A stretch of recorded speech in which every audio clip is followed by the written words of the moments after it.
Good morning. We're going to call to order the January 30th, 2024 ZOAC hearing.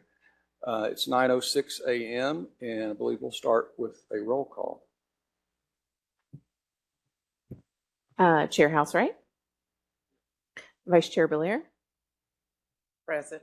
Thank you. Mr. Barrett. Here. Mr. Baring. Mr. Reeves. Here. And Commissioner Rubin. Here. And I think we're waiting on Mr. McGregor. Not waiting on. He'll be here soon. Did Did we get Mr. Cardinal? Sorry, you weren't on my roll call last time. So, Mr. Carter, yes, thank you. Here.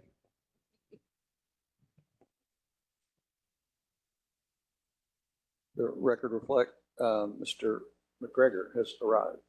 So we have 100% attendance today.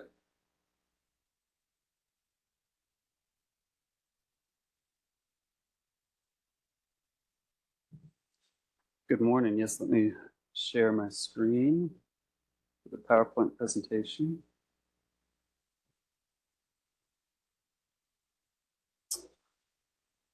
Okay.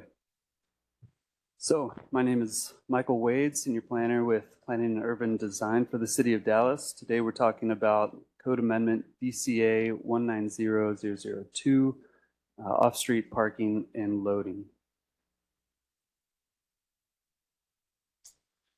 We will move quickly through the study background. We've spent a lot of time on where this has come from and the proposal as it was presented at the last ZOAC meeting on December 5th.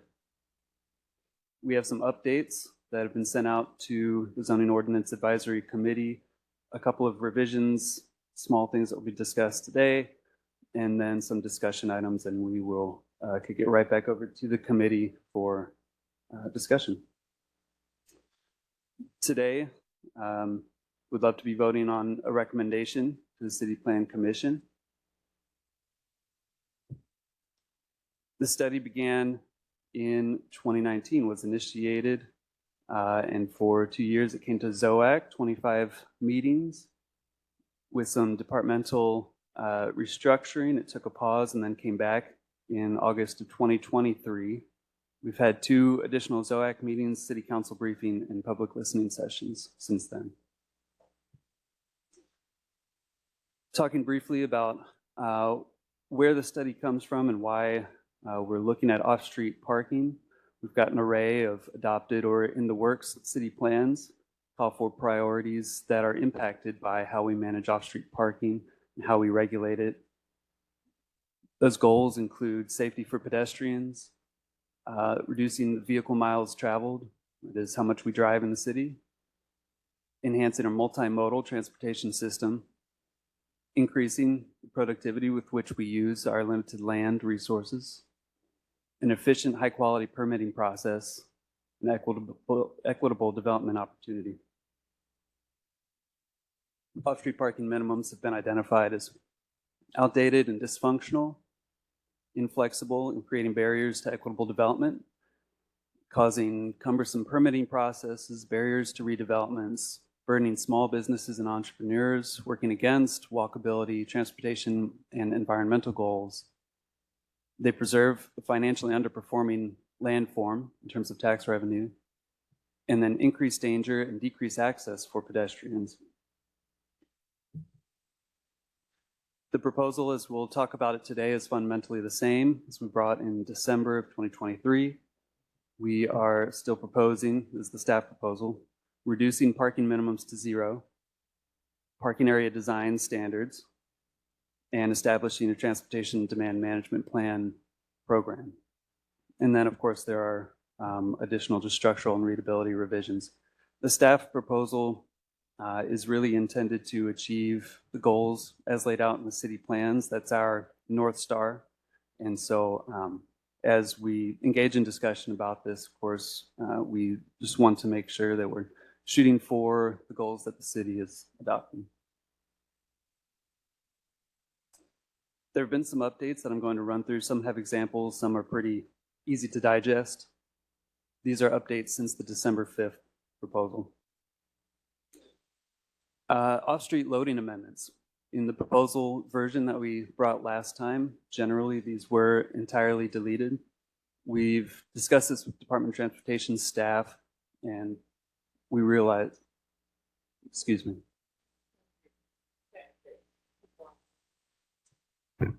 For those of you who might be online, I have a comment from someone that says they can't hear us. Can anyone hear us? Online, you can send it in the chat and I'll see it. Okay, they said it's fixed. Okay, great, thank you. Super. All right, off-street loading amendments. Generally speaking, we've reinstated off-street loading provisions as they currently exist in the code. Really, we're just focusing on the multifamily land use, making sure that developers in multifamily do plan for adequate loading and unloading. We've also created or are proposing to create shared and remote agreements proposed for loading, shared and remote loading. It's a little bit of a nonsensical sentence on the slide there, and that is just to allow some flexibility for smaller uses, smaller buildings, denser areas. A revision that we're just mentioning right now, as this update was made, the CA districts for downtown, CA1 and CA2, weren't reverted to the current form in the proposal that was sent to you in the updated proposal. And so we are recommending, along with the updated proposal, that the CA districts still remain as they are in the code today. And we can clarify that as need be.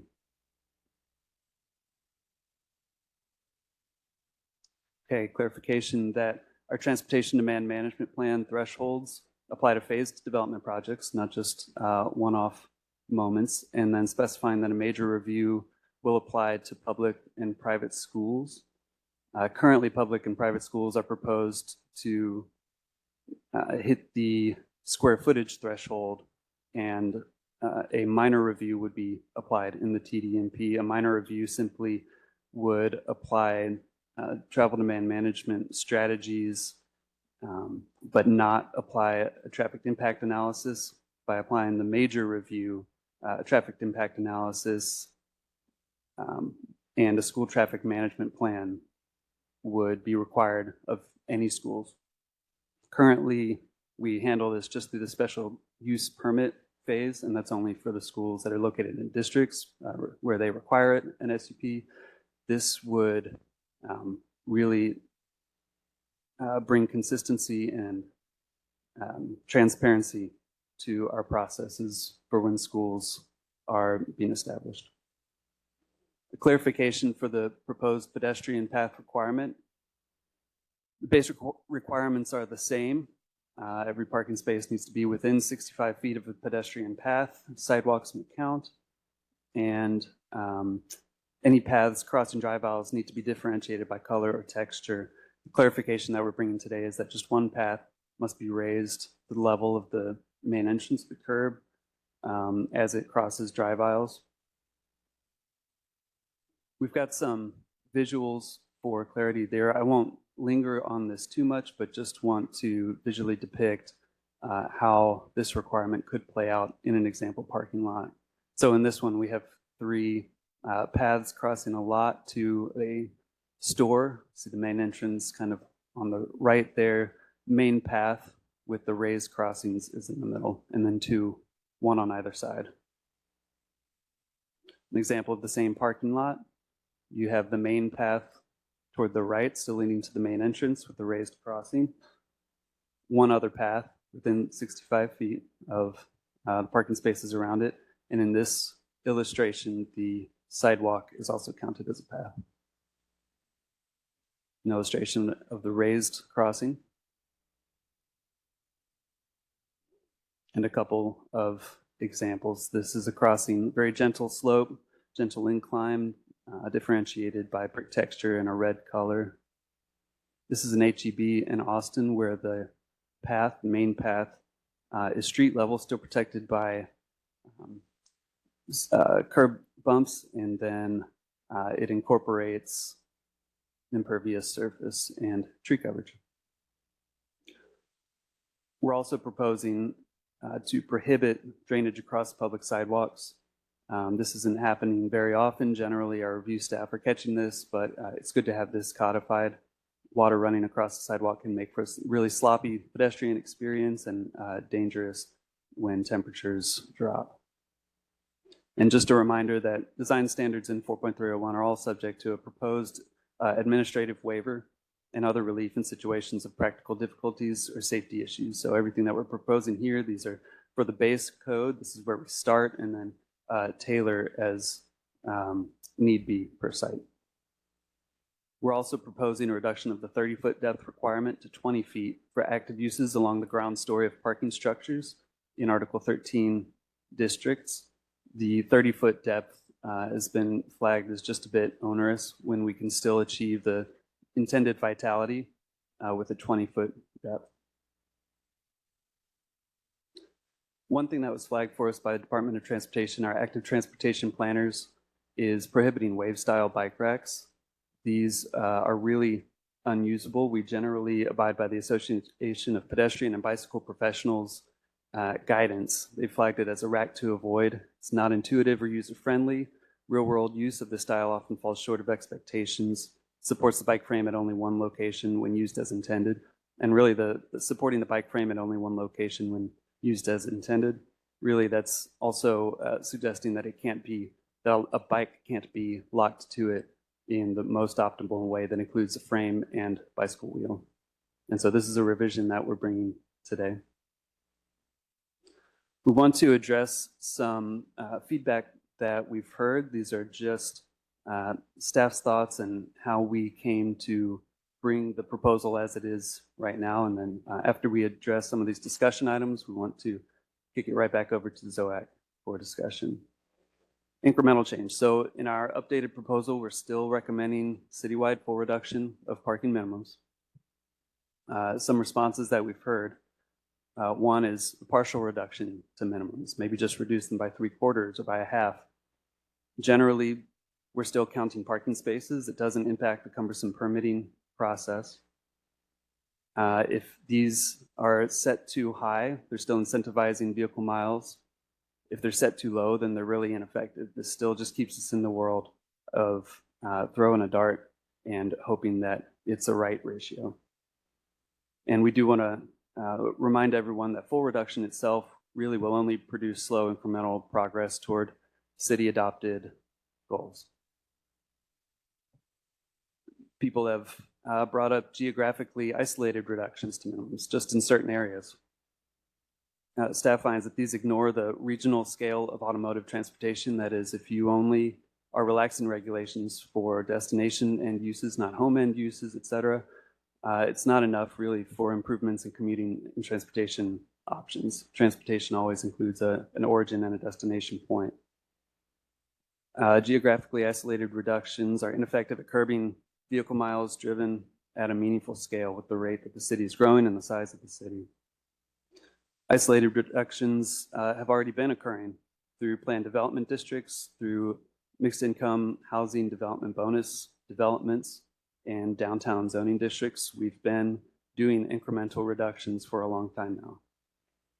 Again, a reminder, reworded but the same, the citywide reduction itself still will only produce slow incremental progress towards city adopted goals. And then additionally, we're working on the base code here. This should be the starting point. This will affect the city broadly. The base code should be crafted to apply citywide. Other zoning tools do exist to target specific areas like parking management areas as they exist and are being updated through the Department of Transportation's curb management policy that they're working on right now, and planned development districts and conservation districts. We've heard the idea of tying parking minimums to the thoroughfare plan. Staff finds that would apply any reductions in actual parking supply to roads that actually have been kind of selected as being the most auto-oriented, rather than those that are meant to be more walkable and bikeable. And so as we imagine reducing parking minimums, the impacts of that will lead toward greater walkability, whereas the thoroughfare plan lends itself to an auto orientation, more cars moving more quickly. Reductions in landforms that accommodate and incentivize driving, like parking lots, do most benefit pedestrian-oriented areas. Also tying parking minimums to the thoroughfare plan cause parking regulations and delta credits to depend on a plan that changes independently of the development code and would introduce quite a bit of ambiguity and confusion into a property's zoning requirements. Also, it would introduce arbitrary differences in how some similar land uses and districts are regulated. An example that's been brought up is Bishop Arts District in Lower Greenville. Similar mixed-use neighborhoods would end up being regulated differently. And so for these reasons, staff doesn't recommend tying parking minimums to the thoroughfare plan. We've also heard about excluding single-family zones and areas. Excluding single-family areas really would maintain minimums on development types, single-family homes, lower density housing, where we most expect the market to continue to provide parking. We know that we live in Dallas. This is car culture down here. People will want to store those at home, and we know that the market will continue to provide for those. In the cases where it doesn't, when a developer wants to build more traditional urban housing, less parking on the lot, we don't want to prohibit or burden them to serve the residents who are desiring to trade in parking spaces for living spaces. And then one more additional note on where staff proposal has come from.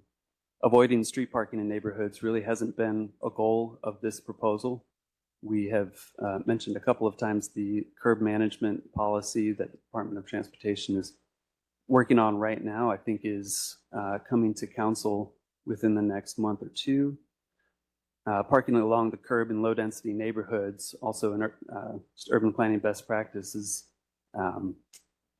known to slow vehicles, making the streets safer for people on the streets, crossing the streets.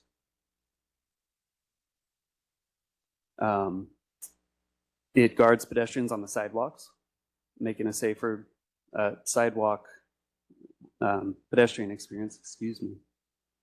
These are already planned for in street designs, and so we're not expecting any additional parking along the curb to really produce chaos or some of the more dire predictions.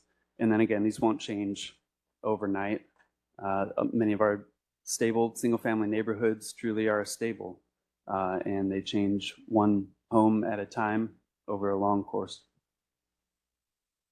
So with that, we just come to staff's recommendation of forwarding the amendments with today's revisions to the City Plan Commission with a recommendation of approval. At this point, I'll turn it back over to the committee for discussion. And a reminder that this has been at ZOAC 27 times now, and we would love for our friends on the commission to have a chance to discuss this as well. Thank you.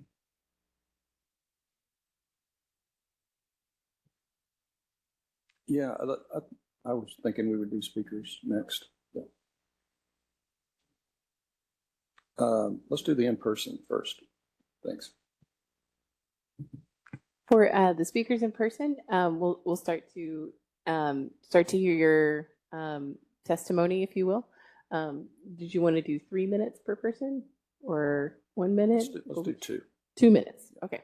So this will go for both people in person and online.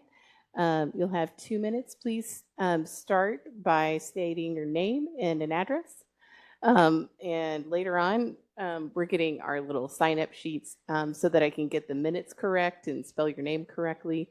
We're going to grab some yellow sign-in sheets, and we'll put it on the table over there. And if you wouldn't mind just dropping it back on the same table so I can pick it up to have the minutes correct with your names spelled correctly.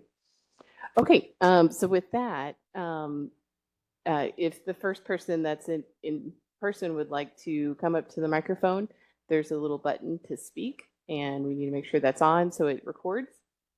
And did you want to do the, and Vice Chair Blair was going to keep time.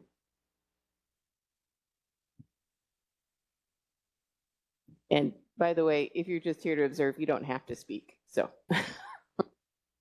Good morning, Ed Zara, 1003 Valencia, Dallas 75223, District 14. It's obvious these amendments are trying to force residents to walk, bike, use dismal public transportation, or taxi by making it very expensive to use a private vehicle, as it's called, average Victorian car. Staff forgets that this is Texas, land of wide open spaces, car-centric, and 100-degree temperatures for a third of the year, which eliminates mass usage and acceptance of the first four of the above. This is not Amsterdam, Minneapolis, or New York City that are land restricted. As an owner of commercial and residential buildings, I can assure you that it is the competition that determines what amount of parking is needed, not toolboxes or studies. Case in point, office. If I don't have high on-site reserved parking ratios, I lose tenants to buildings that do. Retail, customers vote with their wallet. If parking has a perception that is difficult and expensive, they go elsewhere. If a simple trip now becomes competition for the curb. Neighborhoods, if unregulated overflow parking becomes a nuisance, it impacts the quality of life of those who pay taxes and live there full time. If Dallas leadership doesn't have their backs, the suburbs will. By design, current parking minimums limit how much density can be developed on a space, which directly affects the infrastructure, and they need to be an integral part of any new parking management policy instead of being kicked to the curb. Thank you.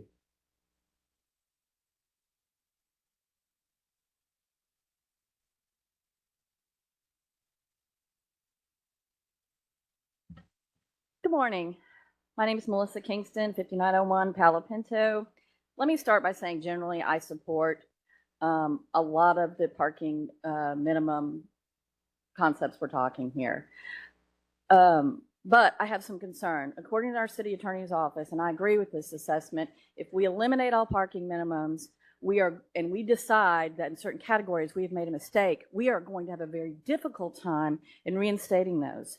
And so my proposal is that we eliminate parking minimums in all categories except a handful of the categories under 51A 4.210 retail and personal service uses. The following categories I would leave as they are today and take this as a two-step approach. Restaurant with and without drive-through, indoor and outdoor commercial amusement, alcoholic beverage establishments, theaters, mortuary, funeral, and commercial wedding chapel. And I add truck stop because I've seen a number of cases come through the Plan Commission where truck parking in certain parts of the city can be problematic. That's not really a problem in my district, but I think that warrants some discussion. And I also think we should have a certain amount of minimum guest parking for certain size multifamily. I'm not one of those people that thinks the streets in front of my house belong to me. I think the streets belong to everyone. I don't have a problem with parking on the streets. I don't have a problem with incentivizing people to use parking that they can afford. But we are a car city. We don't have the type of public transportation we need to make no parking minimums in everywhere work. And in places like Lower Greenville or Bishop Arts or a large swath of PD 193, which those people were told this wouldn't impact, but now I see that we're going after PDs as well. We have a successful community that is working well the way it is. Okay, thank you.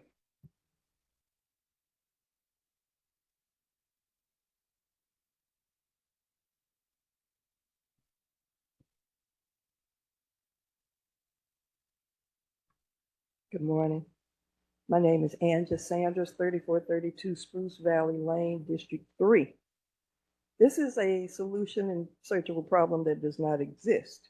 As you were waiting in your car for some jerk to pull out of the parking space that you were waiting for, and he decided to do the New York Times crossword puzzle to make you wait, at what point did you say, oh my God, I wish this store had less parking?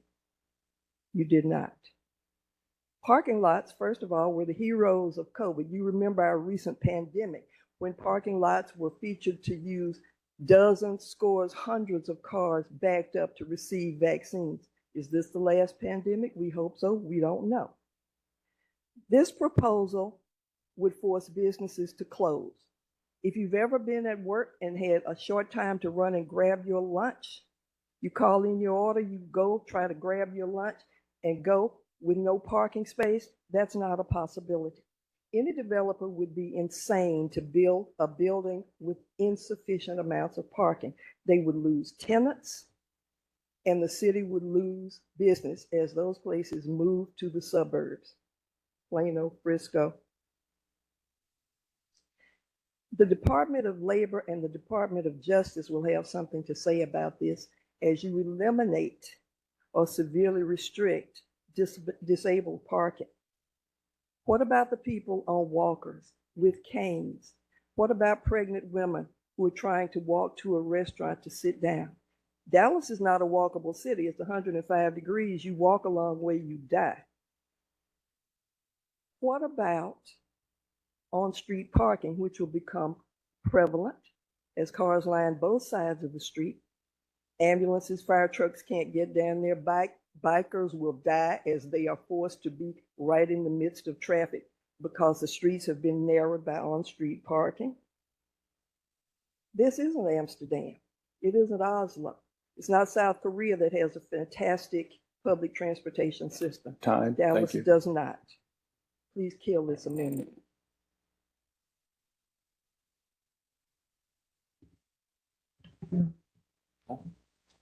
Good morning. My name is Swede Hansen. I live at 9925 Lakedale Drive. I grew up in District 10, presently live in District 9, and currently work in District 4. I'm an entrepreneurial founder of Smart Living Residential, a real estate company focused on the development of equitable, attainable workforce multifamily housing in the city of Dallas. I'm here to voice my support of a market-centric solution to the city's current parking code for several reasons, but primarily because of, one, the opportunity lost for alternative land uses, and two, the negative effects the city's current parking regulations place on the developing attainable housing, primarily in southern Dallas. Having grown up in D10, I can point to multiple big box retail centers with expansive concrete parking lots that sit nearly empty 365 days a year. For example, the Super Target Center at the intersection of Skillman and Abrams. Additionally, I spent 8 years in an office overlooking a parking garage servicing a 100% occupied retail center in Preston Center that similarly was more than 60% vacant 365 days a year. The alternative uses for those spaces or the cost of those structures that could have been defrayed is material. But the biggest reason for my support is the burden the parking code places on the development of affordable places to live. Unfortunately, the discussion around the development of attainable housing begins and ends with parking. Not with how many additional units we can build, not with the additional equitable amenities that we can provide, not with the type and quality of unit furnishings, but with the number of concrete parking spaces we must provide. We're currently under construction on a 153-unit project in the Cedar Crest neighborhood of D4.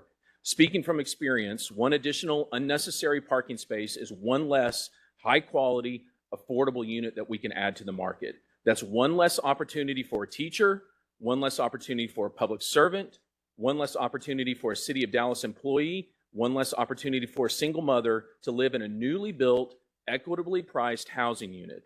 In a city with an estimated 20,000 unit attainable unit shortfall, there's a huge opportunity cost to not adjusting the current parking code.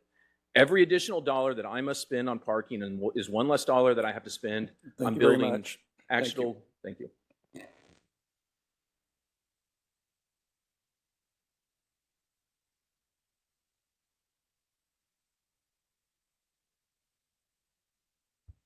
Hello, I'm Matt Havener. I live at 1352 Fitz Place. I rode my bike here. I don't really care for parking lots, especially if I'm biking or walking. It's just one more thing I have to cross that contains cars. I disagree with most of the sentiments here about Dallas having to be a car-centric city and Dallas having poor public transit. I use DART to go to work. It works great. I wish more people used it. I think if more people used it, we could increase frequencies and thereby eliminate more vehicle miles driven in the city. You know, Dallas is a hot place, but like 100 years ago, people walked all over Dallas and it was a hot place then as well. So I don't think we have to be a car-centric city. I think people would be happy to walk and bike places, and we see that in like Bishop Arts and downtown and Lower Greenville and stuff like that. One more thing I'll say is, I can't remember. Well, I support this amendment. Oh, yeah, I think that, you know, if property developers want to add parking, I don't think this amendment requires them to not have parking lots. So all these property developers that are going to be like put out of business because they don't have parking spots, well, they can build as many parking spots as they want to. And then someone who's building an apartment who maybe has tenants that don't drive or, have fewer than one car per bedroom, they can build fewer spots. So I support this amendment. Thank you.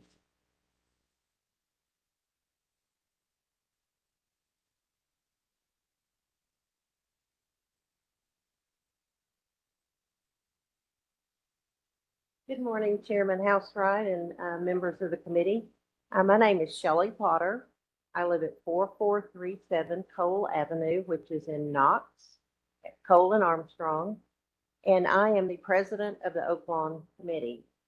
So I wanted to come today to make some comments, and the first is that myself and others have attended numerous meetings, and we have been told point blank that PD 193 is not impacted by these changes, but now I'm hearing that that is in fact incorrect. So I would like some clarity on that piece. As we know, PD 193 already has reduced parking, and as part of the Oak Lawn plan, it says in black and white that we don't want to cause the off-street parking to come from the commercial areas and clog up our neighborhoods. So that's a really important piece. And as someone who lives in Knox, if you've been over there, you know it is exploding and the density is increasing, but the infrastructure is not. So one other area that I think is really critical is loading and how the loading is done, because currently with the rideshare, Uber Eats, Amazon, the streets have become the loading zones and the developers are not providing what is needed. And you talk to the drivers, why are you parking out in the middle of the street? They say it's easier. And so I think we need to be sure that that's going to be the way forward. It's not the way past after the pandemic. Everybody is using these type things. But our members live, work, and own property in PD 193, and we would have appreciated the opportunity to comment if, in fact, PD 193 was included. And I'd like someone to address that, please. Thank you.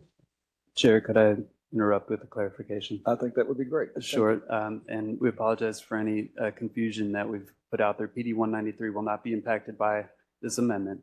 There was a section added to the report saying further considerations, and it lists PDs for the future for staff to consider the parking minimums during that. So that was just a looking down the road. What else can we examine that has to do with parking? That's all that was. Thank you. I believe Vice Chair Blair has a question about that. So if you're excluding PD 193, does that exclude all other PDs or just PD 193? And how will it impact PDs moving forward? Will they have to adhere to this amendment, or will they be able to not? I'll take a shot at an answer, and Sarah May can weigh in. Well, sure. I'll try and do some bullet points, and maybe we can get into the details if we need to. So there are a variety of PDs. Some, like PD 193, entirely hold their own parking minimums. They describe their own independent parking regulations, including minimums. Any PD that does that, or any time a PD does that, that will not be impacted by what we're discussing today. There are some PDs where parking minimums are completely based on the base zoning code, which we are discussing today, Chapter 51A, where a PD just refers their parking minimums to Chapter 51A. Those will be impacted by what we do. And then, honestly, most PDs are some mix of that. They'll say parking regulations, for parking regulations, see Chapter 51A section, et cetera, except for this land use and this land use and that land use. In those hybrid situations, where it refers to Chapter 51A, Chapter 51A will regulate parking, but where it specifically modifies parking for certain land uses, et cetera, those will remain in play. So did you want to add anything? Does that answer? Moving forward, a PD would have to either address 51A as if this is passed as it is amended, or write their own parking standards, correct? But just moving forward in future PDs, there is an option to specify a minimum off-street parking requirement in a new PD, as there always has been, because currently they can increase or decrease or eliminate or come up with how many chickens are there or whatever the ratio may be. But yes, so that will still be an option. None of our code amendments change that. Mhm. Let me just ask a question about PD 193, or really any of the PDs. If the parking minimums were to be addressed or modified, in that it would require an authorized hearing, would it not? To get that on the docket of the plant, it would be a long and lengthy process. It would not change overnight, if ever.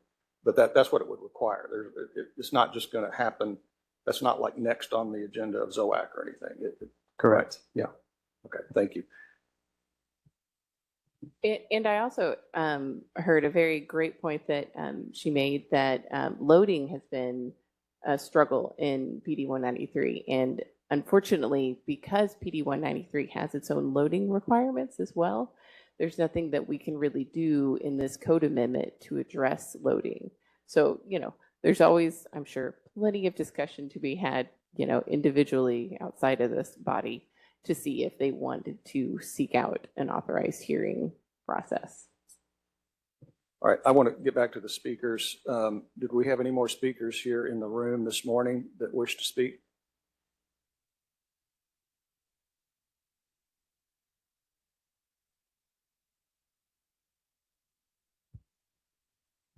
Hello, good morning.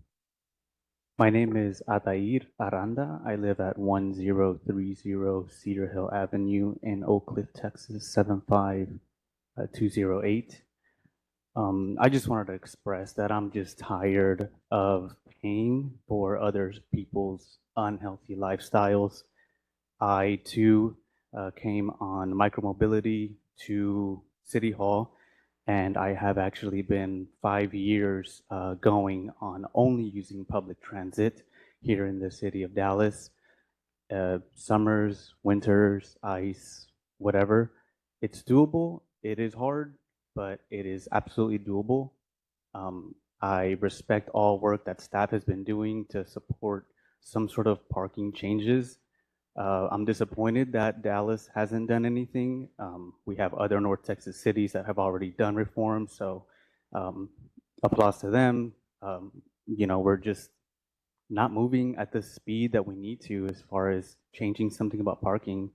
One last thing I do want to add, whenever I'm on I have gotten into several accidents on my bicycle, scooter, what have you, micromobility, and all of these accidents have actually been at a intersection where it goes into a parking lot.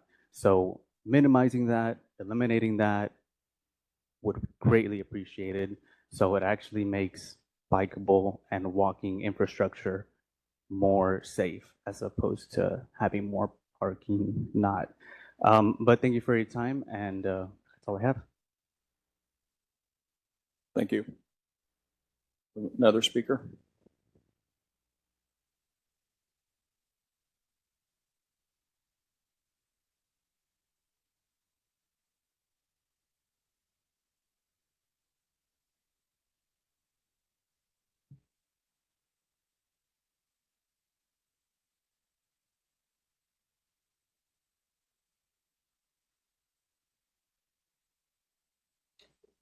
We can't hear you very well.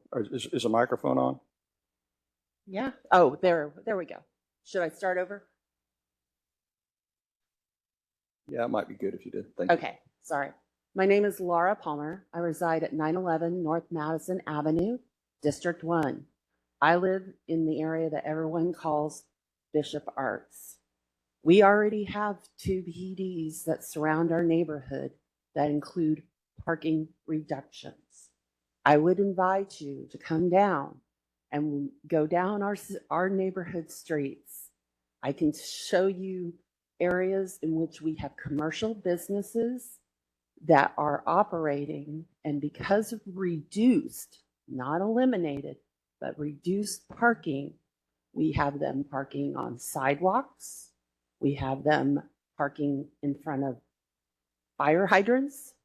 We have them parking up and down our streets so that not even a fire truck could get down them.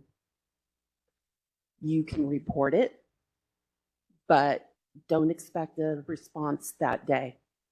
It will take at least a week before you get a response.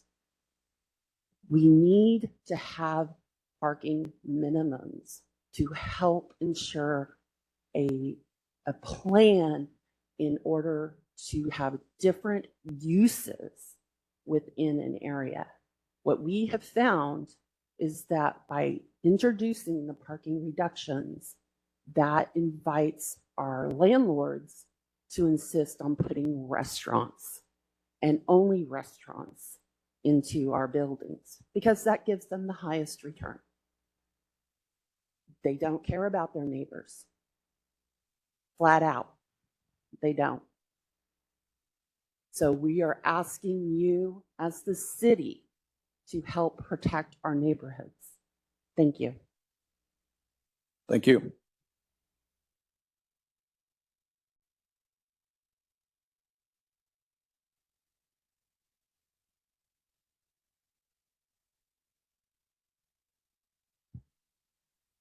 My name is Pam Conley. I'm here today representing the Kidd Springs neighborhood as Vice President and Officer. We're doing this because parking is a quality of life issue for our neighborhood. We have parking requirements that are reduced, and it has a huge impact on our quality of life. And I'm not hearing quality of life mentioned enough by this group. Keep in mind, I sat on the last review of the parking requirements how many years ago? And I attended, I believe, every ZOAC meeting. It was done thoughtfully. Some changes might need to be made, but doing away with them is ridiculous. It destroys the flexibility in our business area. We don't have the smaller businesses that don't do as much business because they make more money by putting them in restaurants. Bishop Arts, you see any variety there? You see a whole bunch of restaurants. And you do see some boutiques, but you do not see everyday shopping that a community needs. And as far as transportation is concerned, I've had to use a bus recently several times. To get down here, I walk 3 blocks over to Beckley. I ride the bus down to Union Station, and then I walk from Union Station up to here. Now, if we can't get decent transportation to City Hall, where do you think we're going to get good transportation? It does not exist. And until the city of Dallas addresses that, then what y'all do here is just a major problem for us. I thank you for your time because I know it has taken a lot of time. But we're spending entirely too much time down here. And there are several of you that are aware of how much time we spend down here on all kinds of efforts. And we're tired of being down here trying to live in our neighborhood. And we're losing some of our neighbors because of this. They're just, Thank you. it's too much trouble. Thank you very much. Thank you.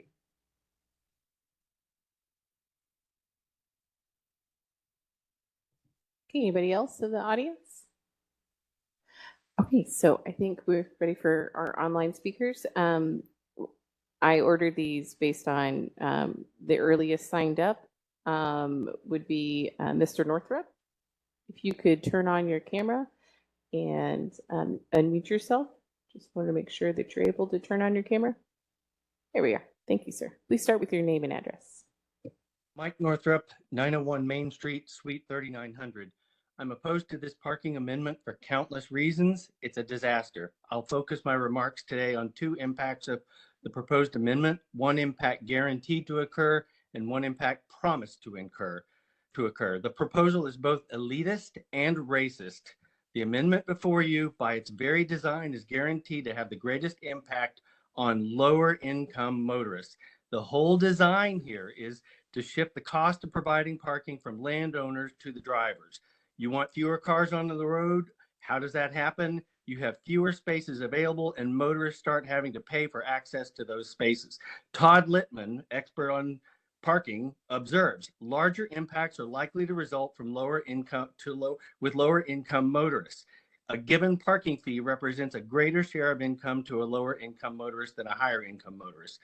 Blacks and Hispanics have the highest commute times in this city and are most likely to work multiple jobs while still not making ends meet. They depend on their vehicles. These are the communities that will be impacted most.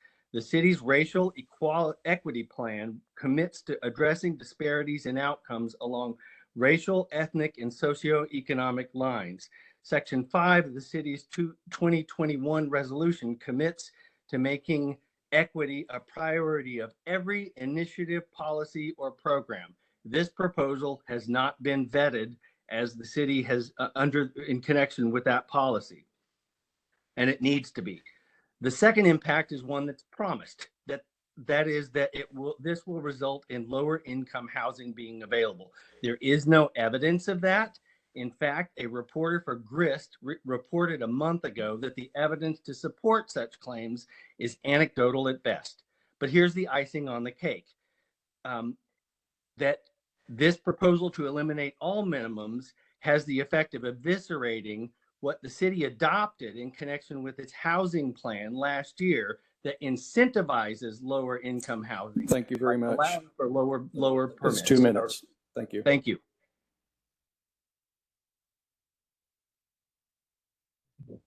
Okay, next up, I believe we already had Mr. Zara speak to us and Ms. Sanders. Next, we have Mr. Jacobs. Are you able to turn on your camera, Mr. Jacobs?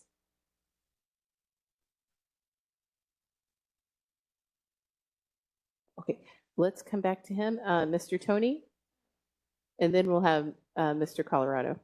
But I see Mr. Colorado is here, so for Matthew Jacobs and Brian Tony, if you would work on just seeing if you can get your camera to work, and we'll come round up after Mr. Colorado's testimony. Sorry, when you said here, you know I'm online, not in person, right?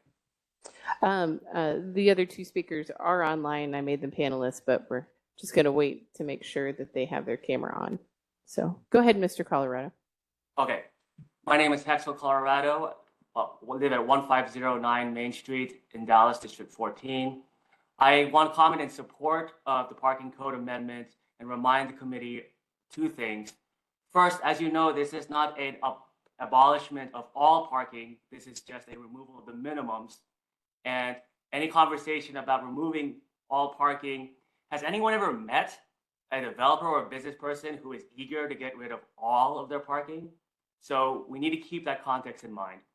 The second thing I'd like to note is that as someone who's lived in Dallas for the last 2 years without a car, and as another person who spoke, have also been hit by a car while walking near a parking lot. This is something that affects and kills people every day in Dallas. And when I hear people talk about nobody walks, nobody takes transit, nobody bikes, that is not a reflection of the lack of people and facilities willing to do that. That is a reflection on the ignorance of the few motorists who are not willing to acknowledge that tens of thousands of us exist in this city.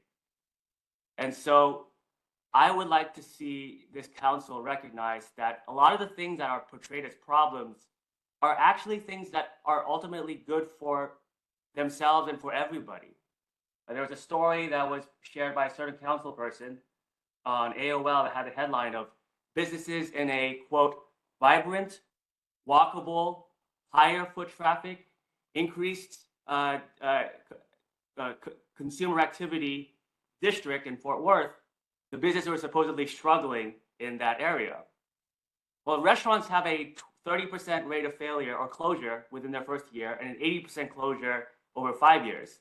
So the lack of parking is the easiest thing to blame when you are the one or two people or businesses that are not enjoying the benefits that walkability provides. And so I'd like to just remind the commission of those things, that we You're- exist. and Thank we you have a very voice much in for your the time. city, and I appreciate your time. Thank you. Thank you. Okay, are Mr. Jacobs or Mr. Tony? There we are. All right, Mr. Jacobs, please begin when you're ready with your name and address. Is everything coming through? Yes, we can hear you. Thank you. All right, good morning. My name is Matt Jacobs, 1040 Cherokee Road. I'm here to speak in favor of eliminating parking minimums and moving this revision to the next stage after 4 years. This change would be one of the most important public policy decisions in this decade, important enough that I've been following the process for the last few years, about 4 now, from the first city meeting we had right before the world shut down to now, and even carving out the time to tune in from Singapore while the rest of the city sleeps. The city has already experimented with reducing or eliminating parking minimums the last few decades through planned development districts, Delta credits, or special waivers, particularly in our most thriving traditional neighborhoods like Lower Greenville, Oak Cliff, Oak Lawn. Half the shops along Lower Greenville would have been torn down for parking or sat empty had the city not given relief to the on-site parking standards. It's time the rest of the city, particularly those areas like Fair Park where businesses were outlawed because of the current requirements, are given the same chance. Parking won't disappear. Nothing about this ordinance makes parking illegal. What it does is it give it back to the property owners to decide their own needs and eliminate the obscene amount of time the city takes enforcing it, which will free up staff to focus on the mountain of other issues that planning and permitting have right now that are crippling small business, particularly in the poor areas that don't have the sophistication to deal with the complicated system, like Pleasant Grove, Parkdale, and all the rest. Staff, in fact, has already provided many examples of buildings from the 50s and 60s that show that parking lots were being built at similar ratios before the current minimums were created, whether Oak Cliff or off Abrams Road. We know Lowe's doesn't expect us to take a pile of 2 before someone on a bicycle, so why should our taxes go to pay the city to count its parking spaces and tell us how much they need based on an arbitrary number from 60 years ago that no one really understands where it came from? I know there's some issues that still need to be worked out, but I really feel like it's time to move it on to the next stage and let that broader discussion happen.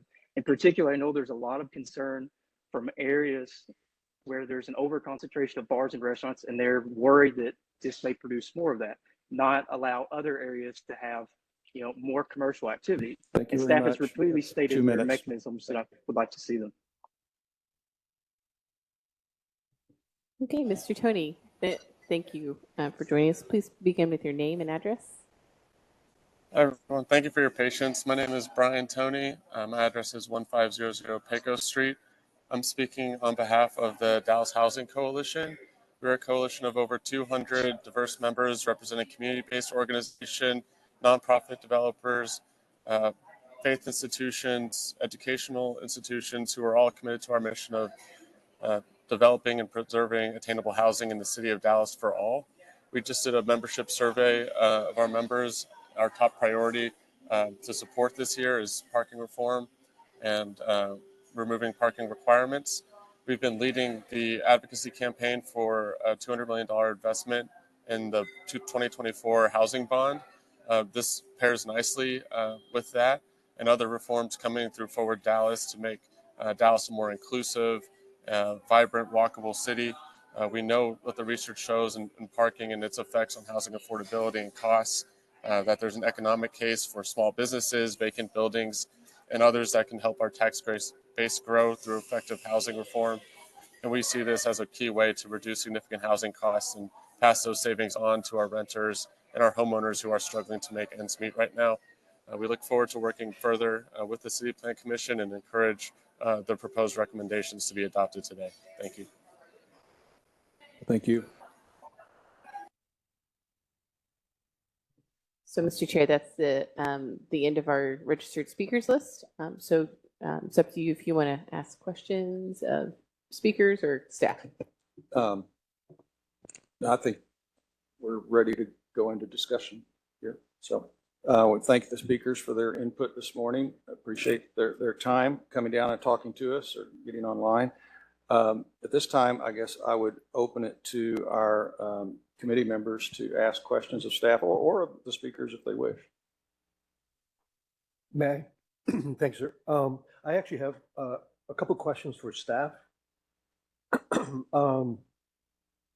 The first two relate to the changes made to the ordinance itself. There's a reference in a couple places to subparagraph E. To show you where one is, if you go to 51A, 4.207, 3C, and I'll open that up myself here. Would you repeat that section number? Please? Yes, of course. 4.207, 3C.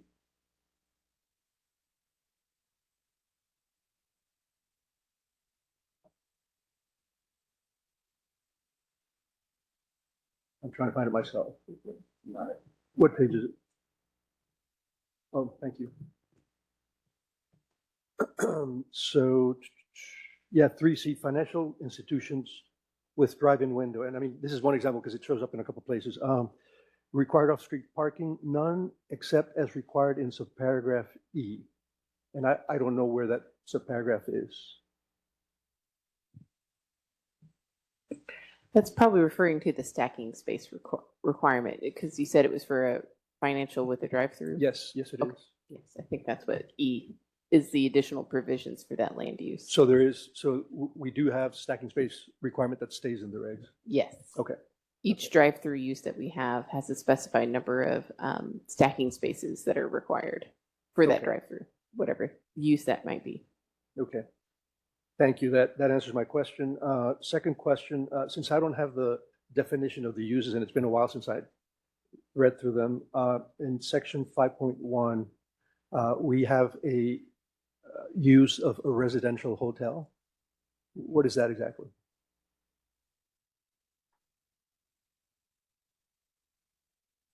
I don't have the definition off the top of my head, but usually residential hotels are usually referred to as like boarding homes of, you know, the early 1900s, where you'd have, you know, ladies that are traveling to the city and having to stay in a chaperone place. Anyway, that's where it all came from. That's what residential hotels are. I think it's they have to have at least 6 guest rooms within a structure, but I think generally, I think the definition describes them as having like communal kitchen and possibly bathroom areas. Okay. Okay. I don't think I've come across that before, but I was just curious. My last question has to do with the, you know, we received, Mr. Wade, the 150 or so comments from the public. They're in a different format than what I'm used to seeing. By the way, it works really well because in a single document I can read everything. But it's not, these were not emails that were sent in. People filled out a form online. Or can you tell me a little bit about, you know, what was the process for people to submit that input? Sure. So it's a form that's online. It's built with Microsoft Forms. We introduced this prior to the last ZOAC meeting, the December 5th ZOAC meeting. I believe a link was sent out with the materials. I think it's on the agenda as well, agenda for that meeting and this meeting. And it's really just a survey, asks some basic questions as you go down, and then has an open answer section for comments. And so that link to that was sent out in the materials and the agenda for both meetings. That's right. And then to comment on how it was sent out, pertaining to the last meeting, I think there were 146 comments. And then since then, closer to this date, there were a few more. That's right. Thank you. Well, that's a great tool, and it makes our job a lot easier. Appreciate it. Thank you, Mr. Chair. I'll have comments afterwards. Okay, thank you. Questions? Yes, Mr. Barrett. Yeah, I have a couple of questions, particularly on the off-street loading. There's a reference to the multifamily. So I understand the revisions that were more like reversions back to what was the old way. So I understand that. The multifamily has a reference to saying they need to work something out with the director. Can you refresh us on what engineering and is thinking of? Are we talking about trying to provide an off-street loading space for like box trucks for people doing move-ins, or is it going to be sufficient to have a large on-street space that can be used for this? I want to be reminded of what staff is imagining here. Sure. I'll give you a brief summary, and then I'd like to ask David Navarez also to come up. Right now, there's no off-street loading and unloading requirement for those, and so any multifamily development needs to be caught by staff, negotiated with, and basically convinced that there needs to be some sort of space that's not on the street for off-street loading to be provided. Generally, it is meant to be for whatever their needs are. So understanding that a 40-unit building is different than a 200-unit building, et cetera. Would like to ask if David Navarez would like to comment more on kind of specific. Thank you, Michael. Good morning. Thank you all so much this morning for your time. David Navarez on behalf of engineering. We review private developments, and I wanted to have an opportunity to answer this question because it's important in consolidating staff's recommendations for you. It's a loading requirements for multifamilies, and it's a perfect example of staff's recommendation. Essentially, there is no loading requirement for multifamily development in Dallas today, and for as long as I remember, for how long I guess. As far as I know, there's never been a loading requirement for multifamily. That's incorrect, but I would have to date that. And so what happens at permitting when a multifamily does not provide a loading space? It would be incorrect to think that because there are no loading requirements, there is no need for loading trucks at a multifamily development. And that's what we bring up at the table. Every time we review multifamily, we ask the engineer of record, where are you loading?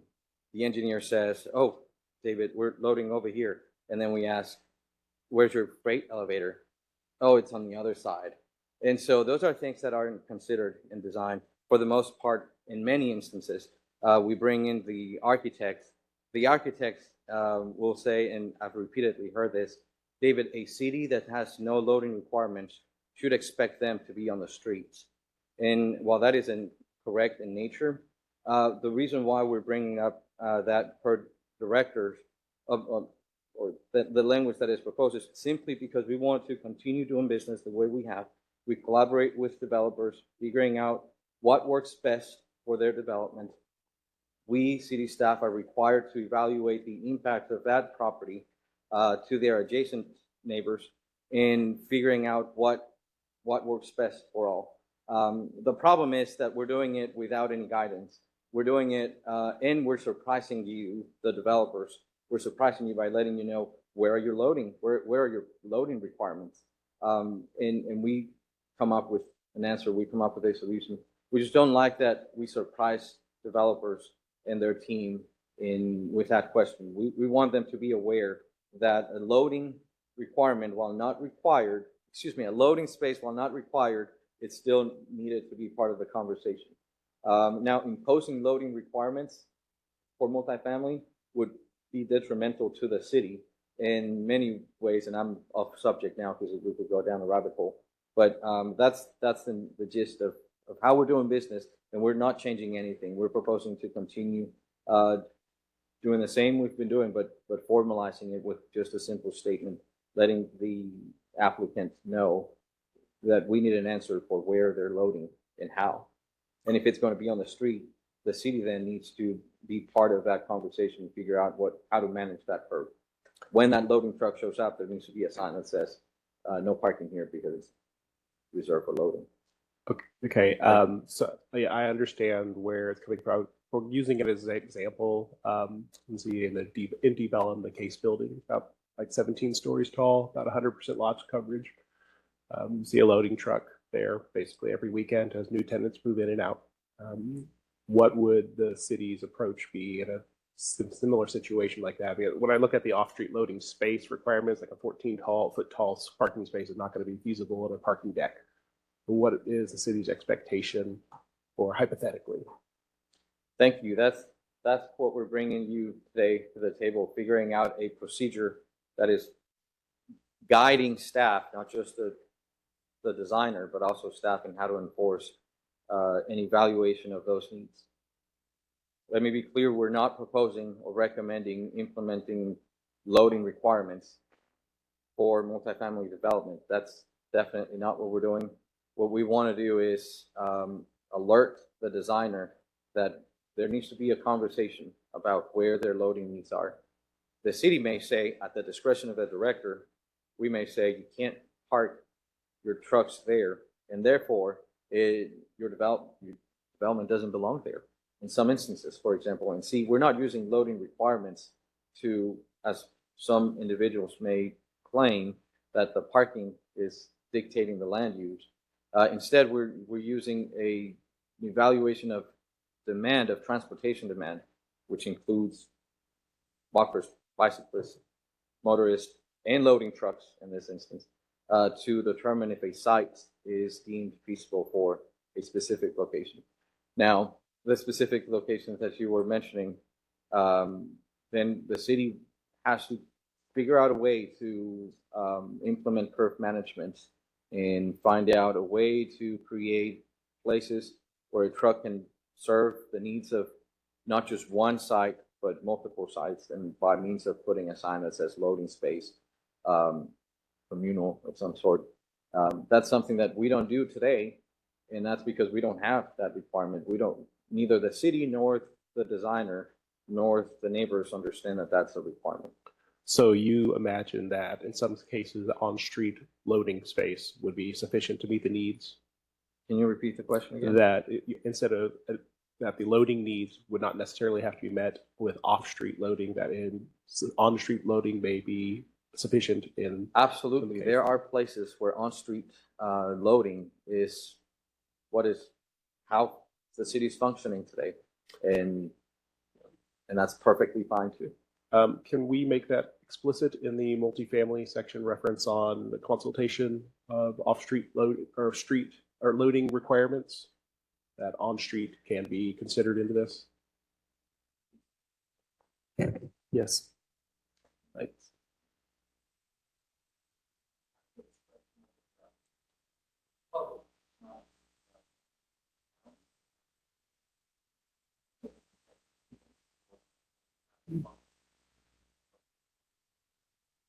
That very much meets the intent of these code amendments, though. Okay. I have more, but I don't want to dominate the discussion for now. Anybody else wants to jump in with another comment? I can come back to more later. All right, well, thank you. Any other questions? Ms. Blair? I have a couple of questions. When I looked at 51A 4.204, excuse me, and it says no off-street for halfway houses, churches, child care facilities, universities, colleges, seminaries at all. Are you proposing that means that when you say there is no off-street parking, that all parking must be housed or held inside of the development? No, we're just removing the mandatory minimums, so they can still, any churches that have parking, any childcare facilities, et cetera, can build them exactly like they were built today. We're just saying that they don't need 2 spaces or they don't need 1 per 333 square feet. And so this is agnostic to where those parking spaces are. So when I go to a church that's got a membership of 9,000. We have parking on-prem, parking across the street, parking up the street, parking at the retail, parking up the street on the retail. Inside, we hold well over 4,000. And we utilize all those spaces. So you're saying that if we do not have any type of regulations, that it's okay to park on residential and block residential use? Sure, Mayor. So also things that are not changing with this proposal is the requirement that in residential districts, off-street parking, whether it's required or it's excess, for non-residential uses are not allowed in the front yard setback. Really, not even residential uses can have off-street parking spaces in the front yard setback in a residential district. Also, residential districts don't allow a commercial parking lot or garage by right. So they cannot have this floating parking lot that's disconnected from the main use. It'll need to be on the same lot as the main use if it's in a residential district. So, you know, they can have as much parking as they like that meets all the engineering standards and, you know, and they can maintain what they have. But it's not really changing, it's not putting a cap on their parking lot. So I also live between two mega churches. So as it stands, based on our parking requirements as they are today, Sundays at between 10:30 and noon, I can't get in or get out of my house. So are you saying that because there will be no standards and they can overflow onto residential, and because when you call, if you put in a 311 because they done blocked you and you can't get out, they done parked in front of your driveway and you can't get out, it's 4 hours minimum, and because they're church members, traffic does not want to give them tickets of toll. So what you're saying, if we're overflowing onto residential, the residents are stuck, for a better word, because there are no requirements that says that you have to have so many parking spots for floor area. So, so I think we're talking about two different issues here. We're talking about the minimum off-street parking requirement and what the city says you must build.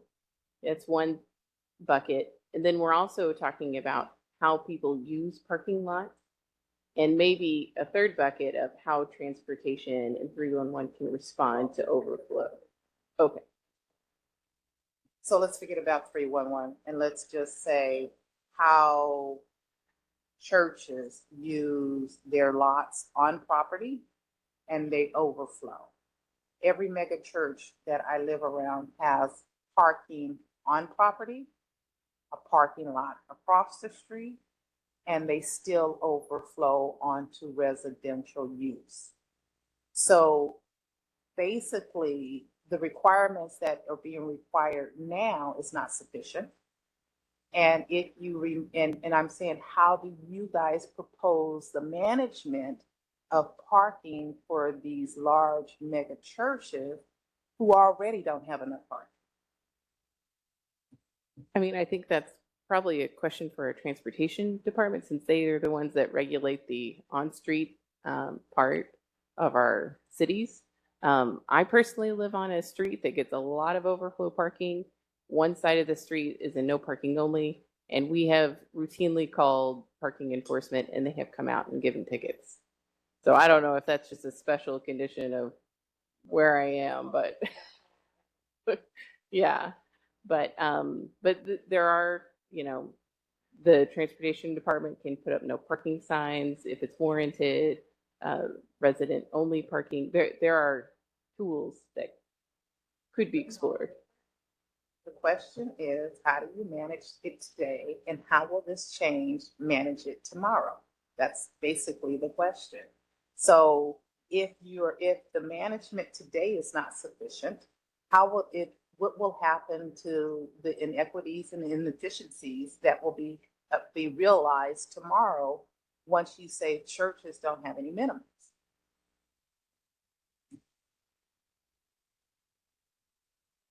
Let's go to something else. Let's go to, and I was reading some literature that's talked about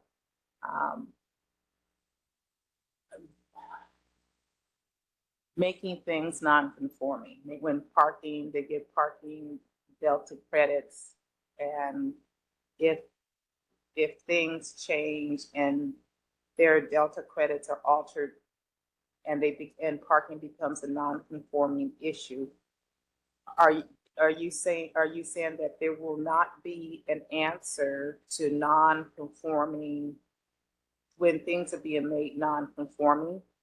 How do you propose that when you're making a change that you will correct the non-conforming uses that are brought about when you do the Delta credits for for affordability. You know, you get affordable parking and you get to reduce your parking. And if legal comes back and says that if it goes through a court system and legal comes back and says you must give back that parking and you must have that parking back, and now you have non-conforming use, how do you propose that we correct the non-conforming uses that could conceivably be realized in any changes? It's something that Ms. Kingston had asked, and it went to legal, and legal said that things could conceivably be made non-conforming. And I had not seen an answer as to what staff's proposal on the fix for that. Can I just say, we've had Delta credits throughout the city since we created parking requirements. And it's not ever really created a legal question, you know, since 1947 when it was first adopted. If we eliminate parking and someone chooses to build no parking spaces, which I think is going to be a rare circumstance, and then for some reason we decide to go right back to 2023 standards, they would have the number of Delta credits based on how many are provided and how many are required. Now, we have seen examples from our mixed income housing development. So a code amendment was done a few years ago, and that parking was reduced to 0.5 spaces per unit. And we've seen examples from committee member Bering that shows that in most circumstances, or in all examples provided, that there was just a slight reduction off of what the code currently requires, which is 1 per bedroom. So I don't expect for nobody to not build parking ever. And it certainly doesn't mean we remove every parking space in the city.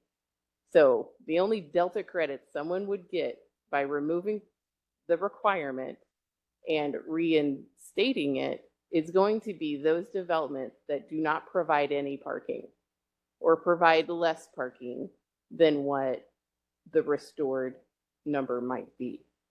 And we have, you know, spent all the staff time, you know, calculating Delta credits, and it's a flexible number based on what the code requirement is and how many parking spaces are provided. TxDOT and the city widens right of way all the time, and those lining headed parking spaces abutting those rights of way are no longer compliant parking spaces because they don't own that property anymore. And so those get Delta credits, but there's no compensation from the city, you know, well, except for the taking of the right of way. But there's no real major risk, in my opinion. And we can have Ms.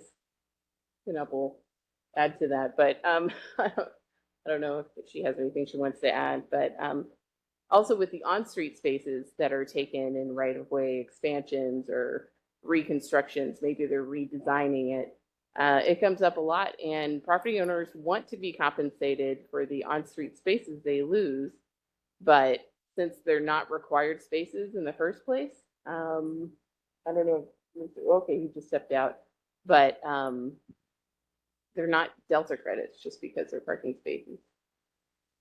It's really not that complicated. It's just a simple formula of required minus provided equals number of Delta credit. So anyway, I'm sorry about the long explanation. Okay, all right, we're gonna. May I take on a quick question? Well, let's finish first round. Yep. Anybody not, okay. Mr. Bering.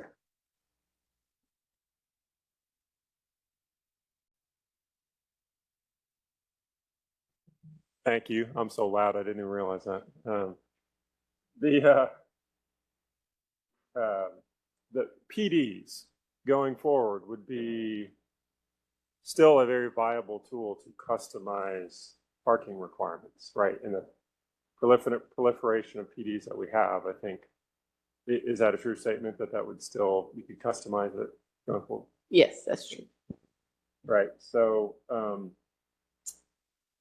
I think that's important to remember that I'm just envisioning a scenario where someone proposes like a MF zoning or a CR zoning, and you have to, there's zoning notification sent out, right? And there's a discussion with the community. And then maybe, you know, that changes into a PD. It's not that there's not, I think, to speak to some of the commenters, I think it's not that there's not a path forward to still require some parking in spot areas where it's desired by the community. I have a question about Mr. Reeves' proposals, which I really mentioned. I appreciate him taking the time to put together. I think it was his option 5 in his notes, or maybe several of them, but is it even possible, maybe this is a legal question, to tie, if again in spot areas, we wanted to tie parking to like hours of operation? Is that something you can do? I think you proposed an after midnight type use. Is that something we could do from a legal perspective? Yeah. That is something that we would have to discuss in our office. Okay. All right. And then I've got a lot of comments, just a lot of it rehashing my normal stuff. I can spare folks my architectural soapbox, but you know, as Ms. May mentioned, I think I at least have personal experience with a number of projects where the owners want to provide parking and understand that they need to be successful, and more or less to the point of meeting the minimums. From an architectural standpoint, however, not being tied to those minimums allows for better buildings, a more creative process with the client, with the arguably a more well-designed city that is got buildings that are accessible by vehicle, but also by other means. So I think my main point is just that what we currently have is very inflexible, right? And we have a city, it's been said over and over, we have a city that looks different in a lot of places. And by eliminating the minimums, we allow small businesses, property owners to be creative, trust them that if they want to stay in business, they're going to provide it.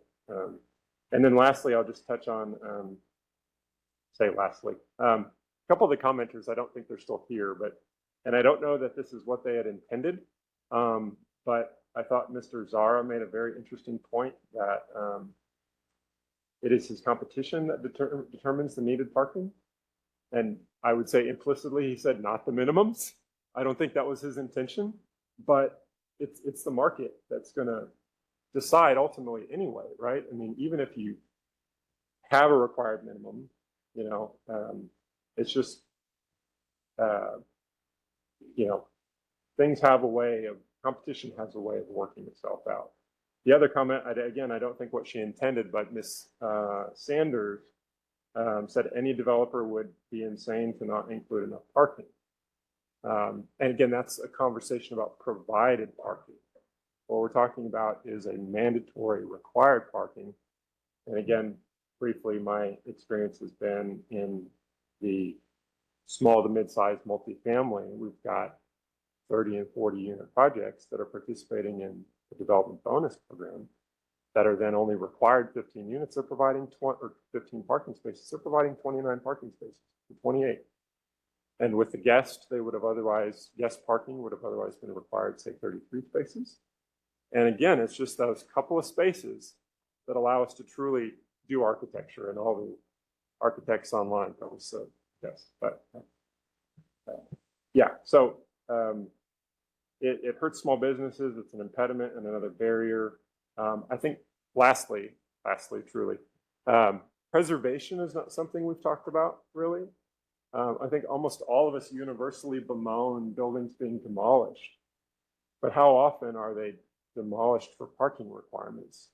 If a building is purchased adjacent to another building, but it's a very old building and it doesn't meet parking requirements, well, what do you have to do to meet it? So it's multi-layered, of course, as we all know, but that's something I don't think that we've gotten enough discussion, in my opinion. Thank you.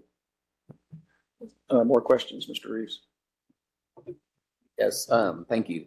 Mr. Chair, Mr. Wade, would you mind bringing up your presentation and go to the parking lot slide that was describing the pathways?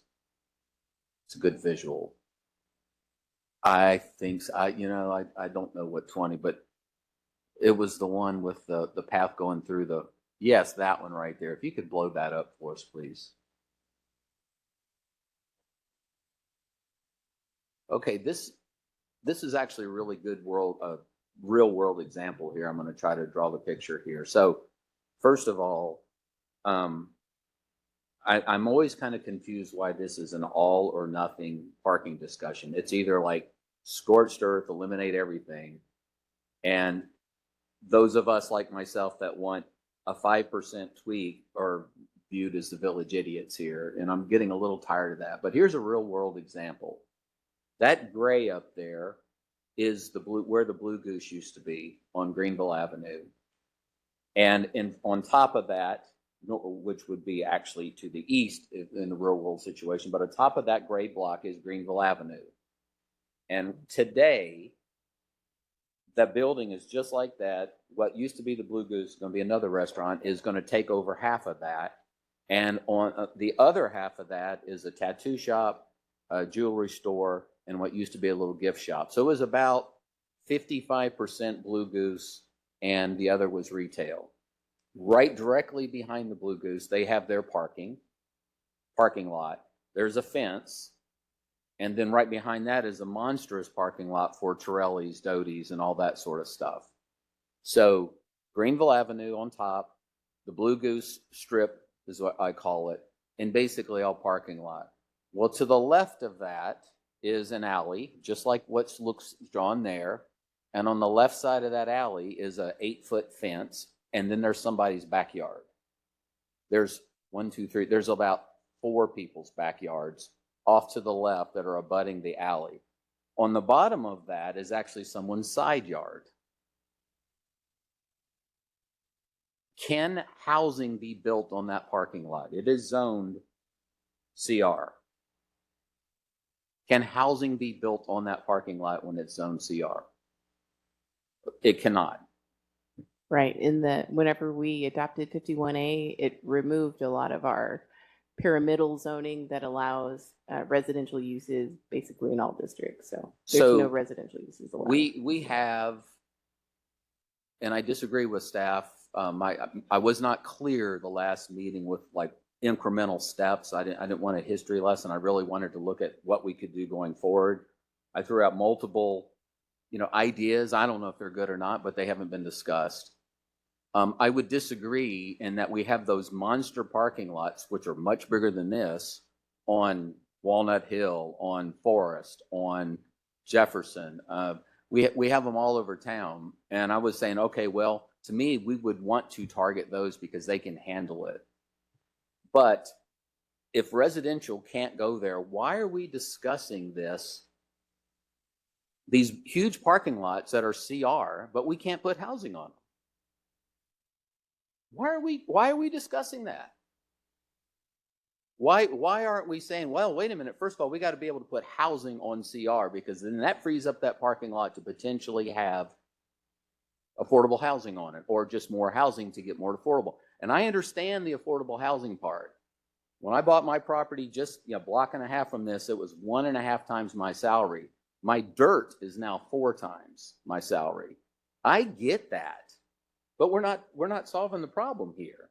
So what can go here in that parking lot? What can be built if we eliminate all that parking right there?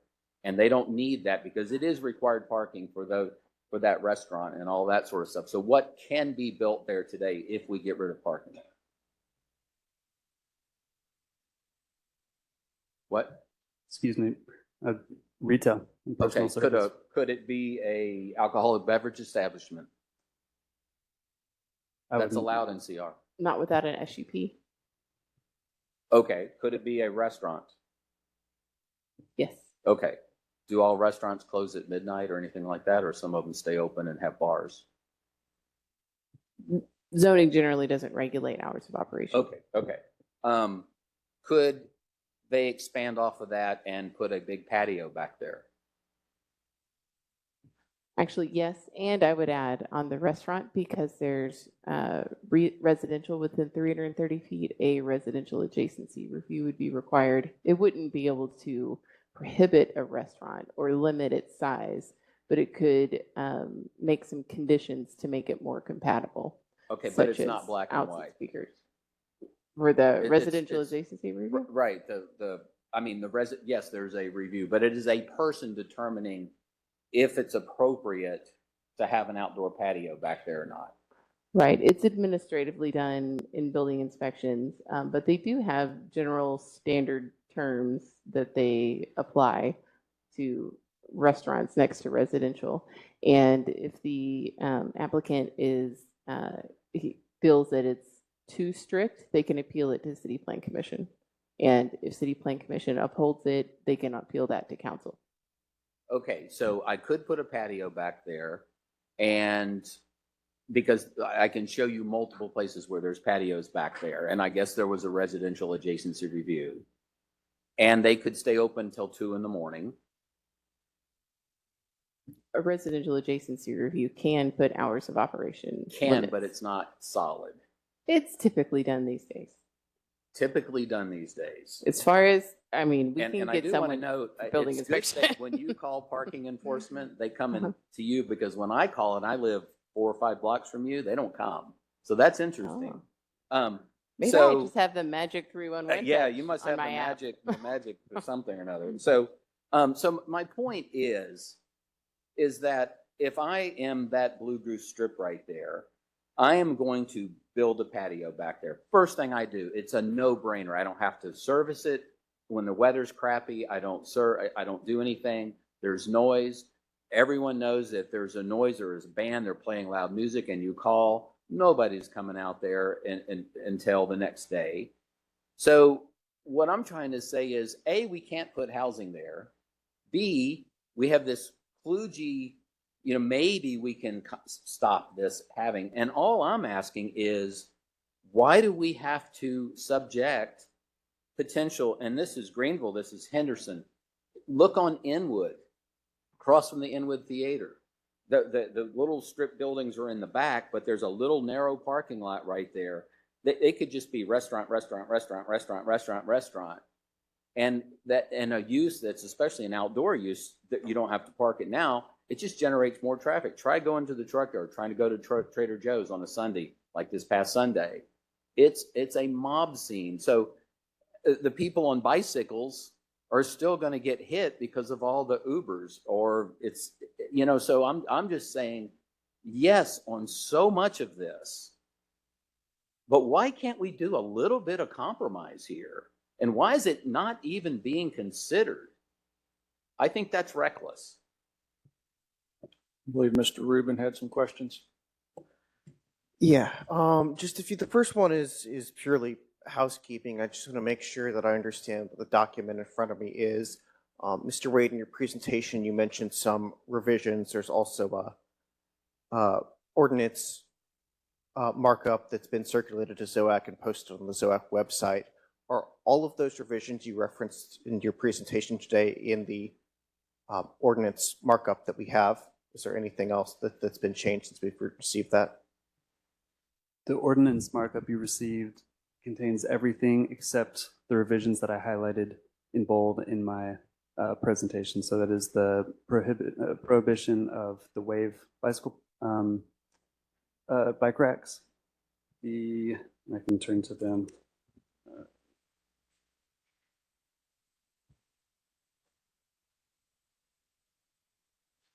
Making sure that CA districts accurately reflect that we are still requiring off-street loading.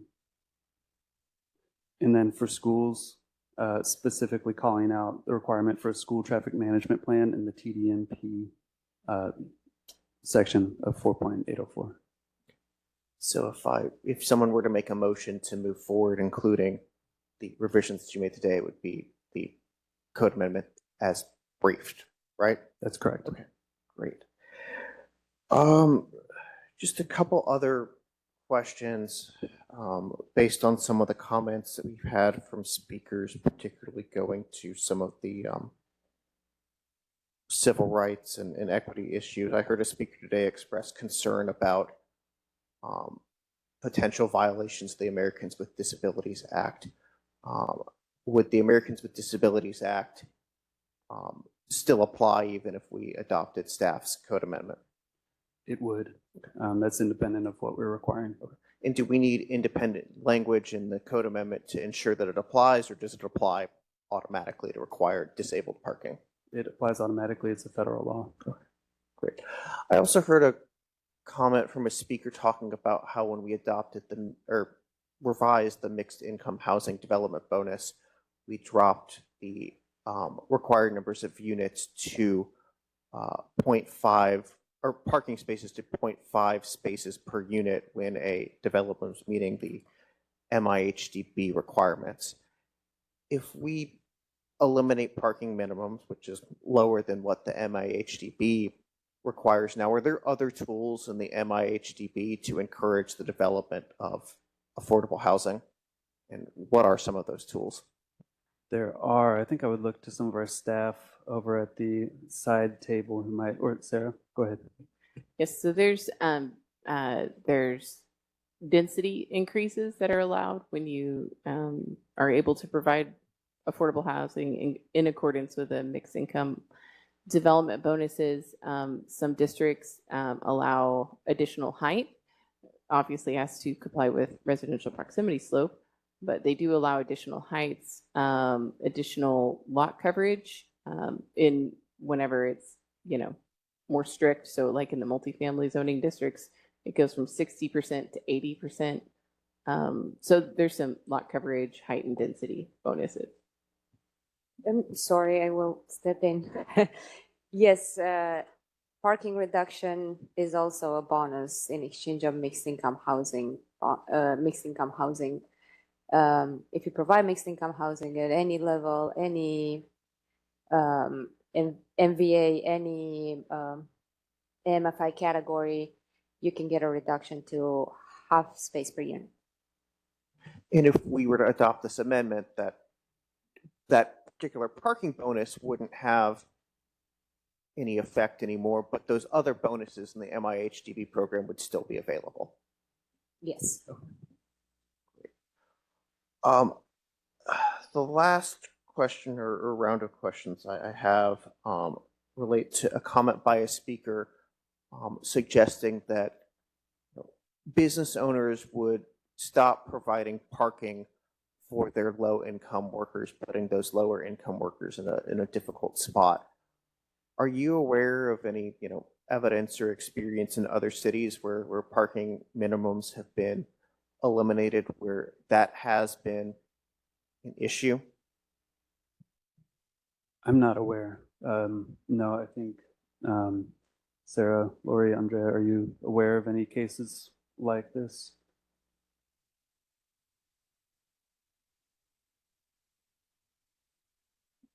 No, but it goes back to parking management.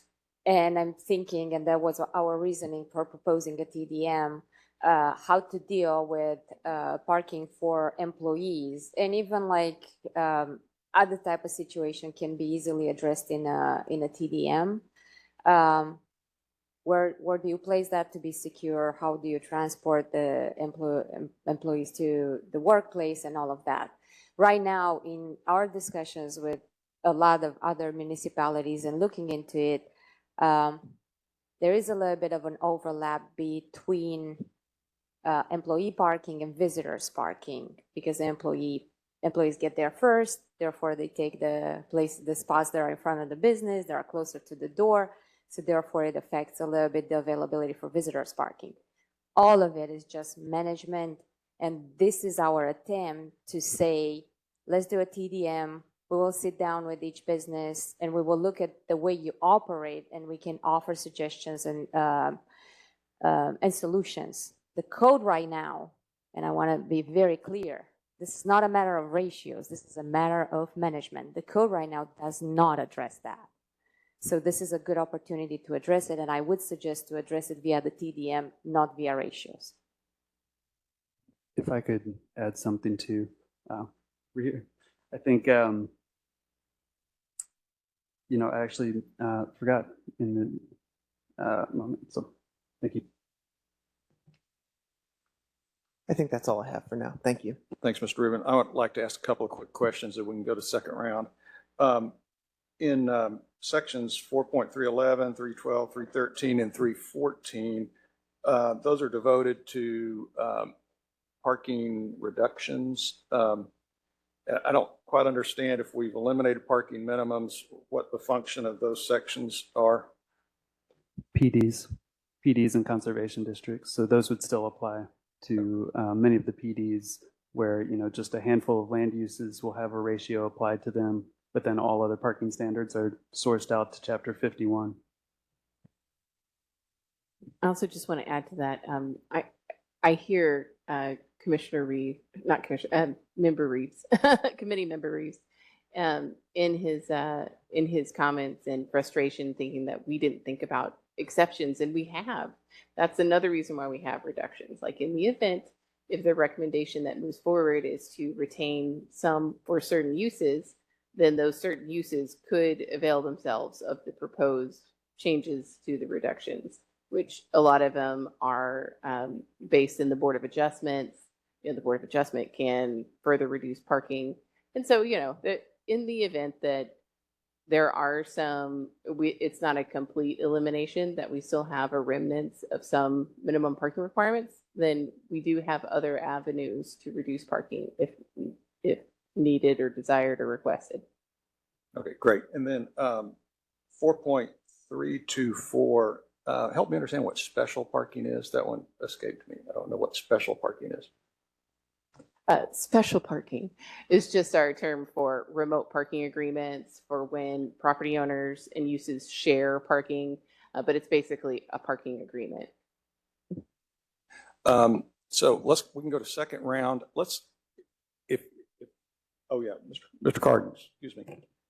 No worries, thank you. I did have a couple of questions for staff. Just to clarify, in this discussion we're having, are we also discussing this draft TDMP guide as well that goes along with the amendments, proposed amendments? So that guide wouldn't be adopted into code, but it will need to be adopted by resolution. And so we would love, by the City Council, so we would love for these to travel simultaneously. Right now, the guide is in very draft form. We sent it out actually maybe just before you joined the committee. We sent it out to the committee. So I'm happy to send it to you in its current form. Actually, on the 1st of February, we're taking it to the Greater Dallas Planning Council's Mobility Task Force for review by them. And so they will look at some of the TDM strategies specifically. The TDM requirement is a points system that kind of applies points by how effective the strategy might be to incentivize fewer vehicle miles traveled. And so they'll look at that. They'll look at some of the processes along with it. And so that wouldn't be adopted into code with the section that we're looking at now, but it is a part of the greater total program. Yes. Okay, thank you. Also, just for clarity, this is for simplicity's sake. If you have a restaurant that is invite only, current parking would require 1 space per 100 square feet of restaurant space, correct? Yes, I believe so. And if I had a, let's say, Raising Cane's, for example, a very popular restaurant, it would require the same parking, 1 per 100. Yep, I believe so. Yep. And for general merchandise, thrift store that sells general merchandise and an Apple store that sells general Apple merchandise, both have the same required parking, correct? Yes. Yeah. I asked this just to confirm because as listening to this and going through a lot of video and a lot of review is we're seeing that the code as it stands right now lacks the ability to deal with nuance. In a city as large as Dallas, has a lot of nuance from district to district to neighborhood. The code simply doesn't seem to be able to react fast enough to the nuance, particularly of retail and restaurant, really all across the board, but especially for those two. And there's also, for background, I come primarily from a retail and mixed use background. That is, retail is where I'm strongest. I deal with this every day.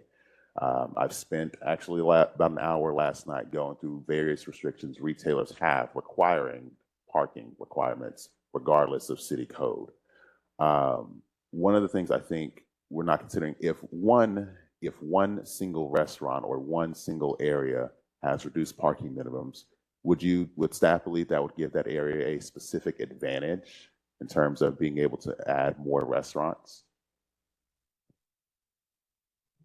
In terms of sort of the economic success of Yes, the area? correct.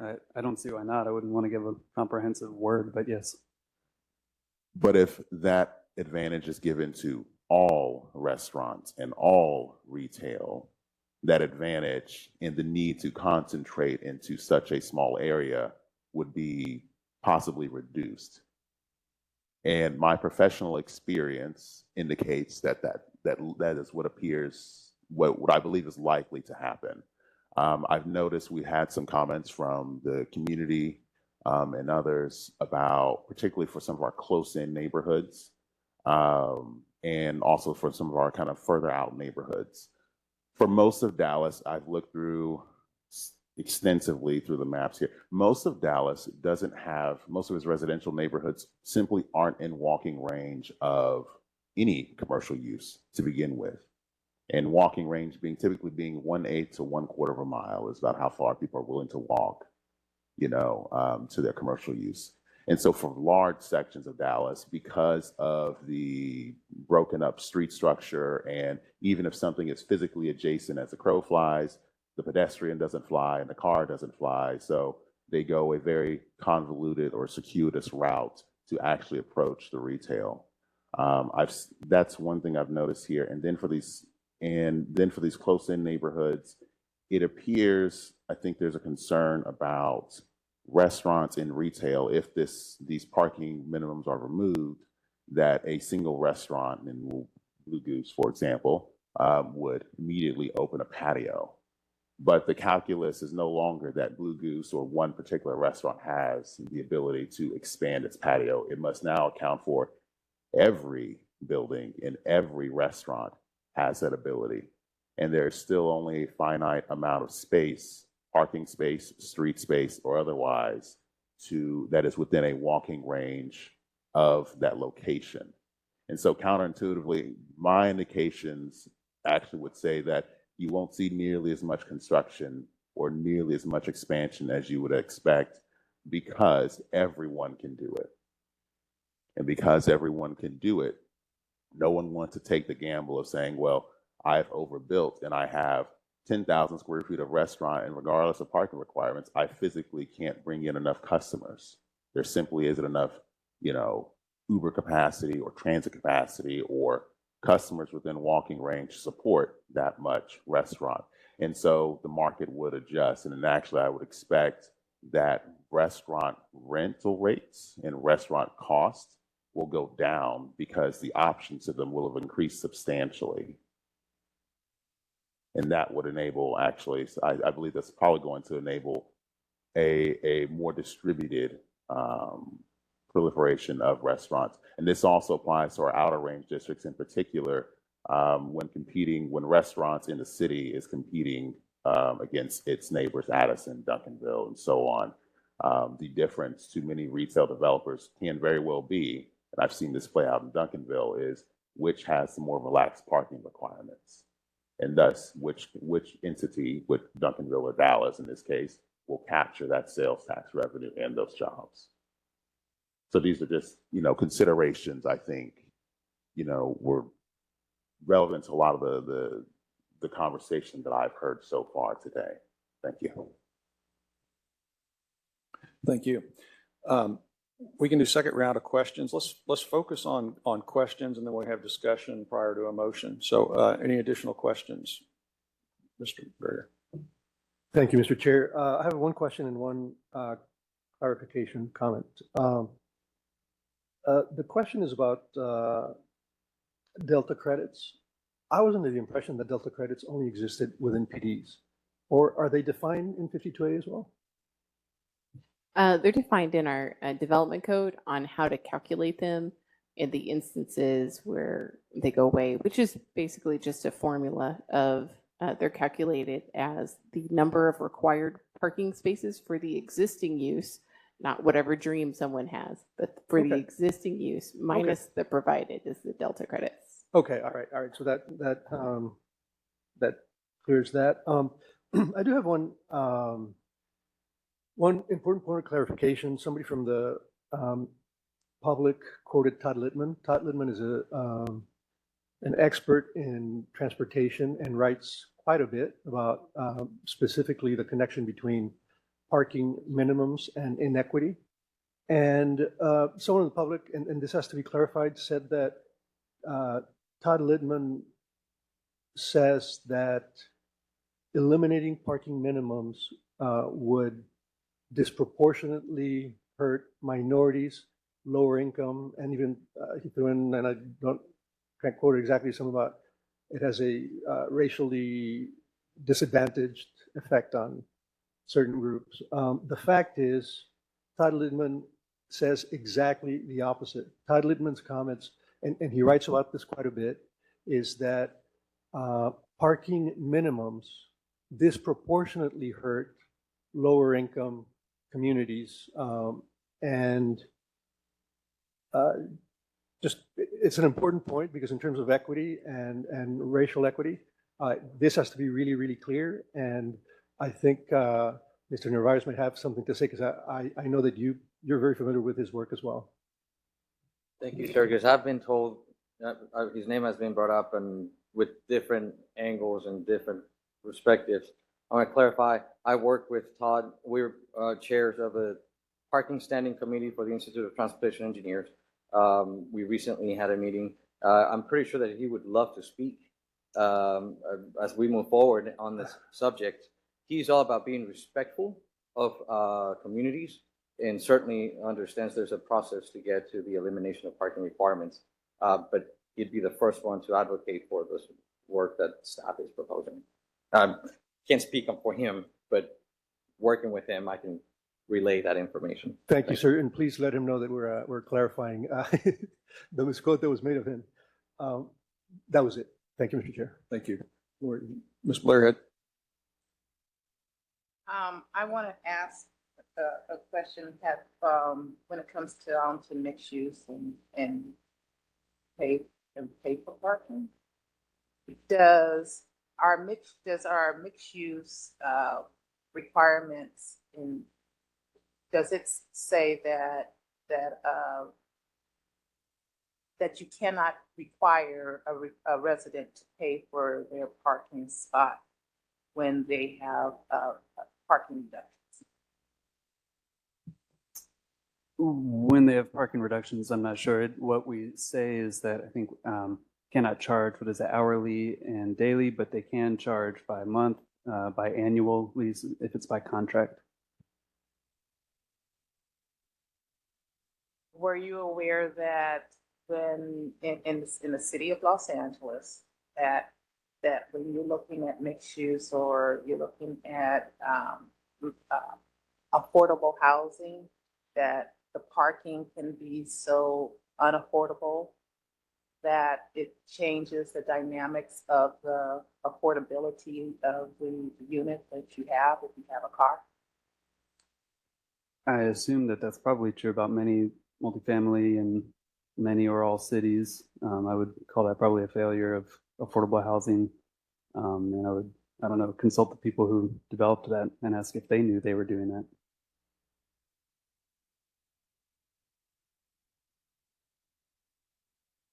We talked to San Diego a few years back because they, per state law, and they also adopted a local regulation regarding unbundled parking within a certain distance from their transit station, which means you cannot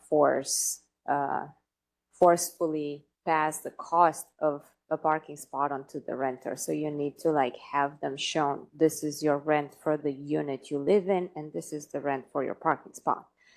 So San Diego, a few years back, I think it was 2-3 years back, they just started, and we talked to them about it, and that's all I know. So has consideration been given that if has not been a study or anything, that if there is nothing in our ordinances that says that you have to keep the cost at a minimum that does not alter the affordability of a unit, that could be something that is seen in the affordable housing area? I can try and take a stab at that. One, I think we cannot regulate the price of units via parking and via zoning as well. The way we look at the cost of parking is the inferred cost that is automatically embedded in the cost of the unit or the cost of the service. So keep in mind, to build a surface parking lot, you have to pay $5,000. That's the cost of building it, $5,000 per spot. For an above ground, it's even more. Above ground parking garage, we keep it updated, is between 20 to 40,000 per spot.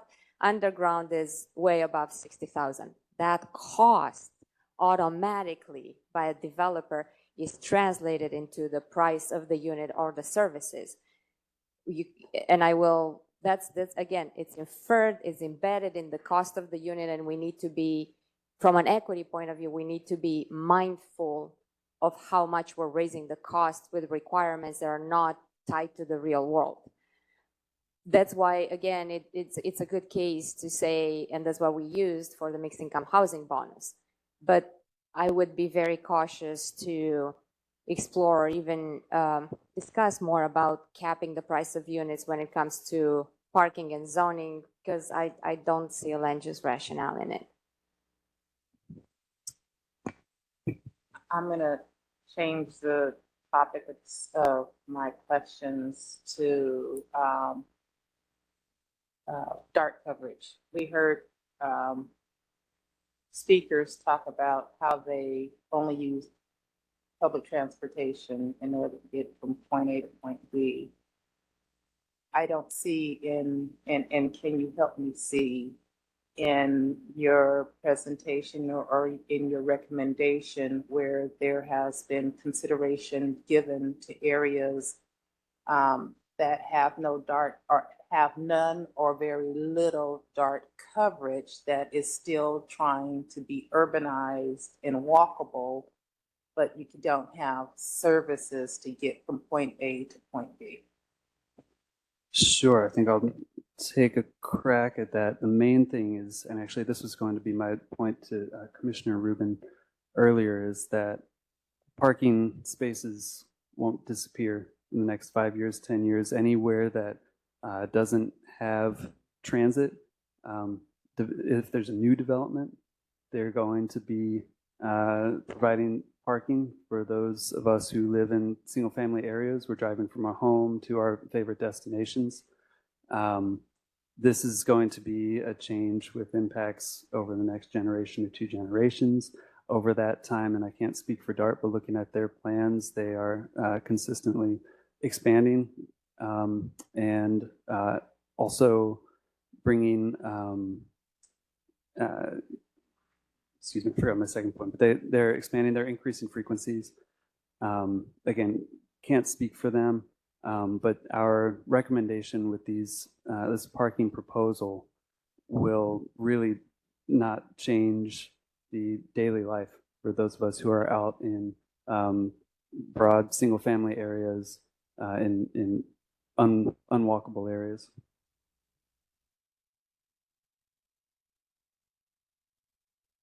Okay. Okay. Sorry, I was a little distracted also, so I'm sorry if I'm repeating anything. But as I understand it, the TDNP also can consider the proximity of transit in its considerations of, at least the traffic impact analysis and possibly some design standards. So, when we're talking about maybe eliminating minimum requirements, but adding a TDNP, it does give some time to spend on what is the context of this new development. Is it in a rural community? Is it in an urban community? Is it like a suburban context? Is there any transit nearby? So there are opportunities to further discuss if the proposed development is appropriate in that context. Ms. Blair. Based on that, one quick question. TDM, traffic management plans are typically written by the developer, not by the city. Is that not correct? And it's based on what the developer sees as what their needs are, opposed to what actually may be the needs of that particular community. Well, I'll give an answer, and then I see Andrea back there. The purpose of this program is so that the city does. Sure. Sure. Well, and I tend to fit mine more in a bullet point or two. Overall, the TDMP is the opportunity for our traffic engineers to weigh in, for our review staff, our development review staff to weigh in. And so you're correct that it starts with the development team saying, hey, what about this? Here's a plan. At which point our review staff can say that won't work at all. You know, show us your sustainable modes analysis, show us your traffic impact analysis, show us your traffic management plan. And if it's not something that we approve, then it's not something we approve. Yeah, that's what I wanted to add, to say that this is going to have an engineering review with our engineering professionals, that we are committed to public service and public interest as well.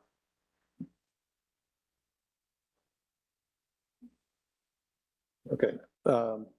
Who's next? Mr. Berry? Okay. All right, thank you.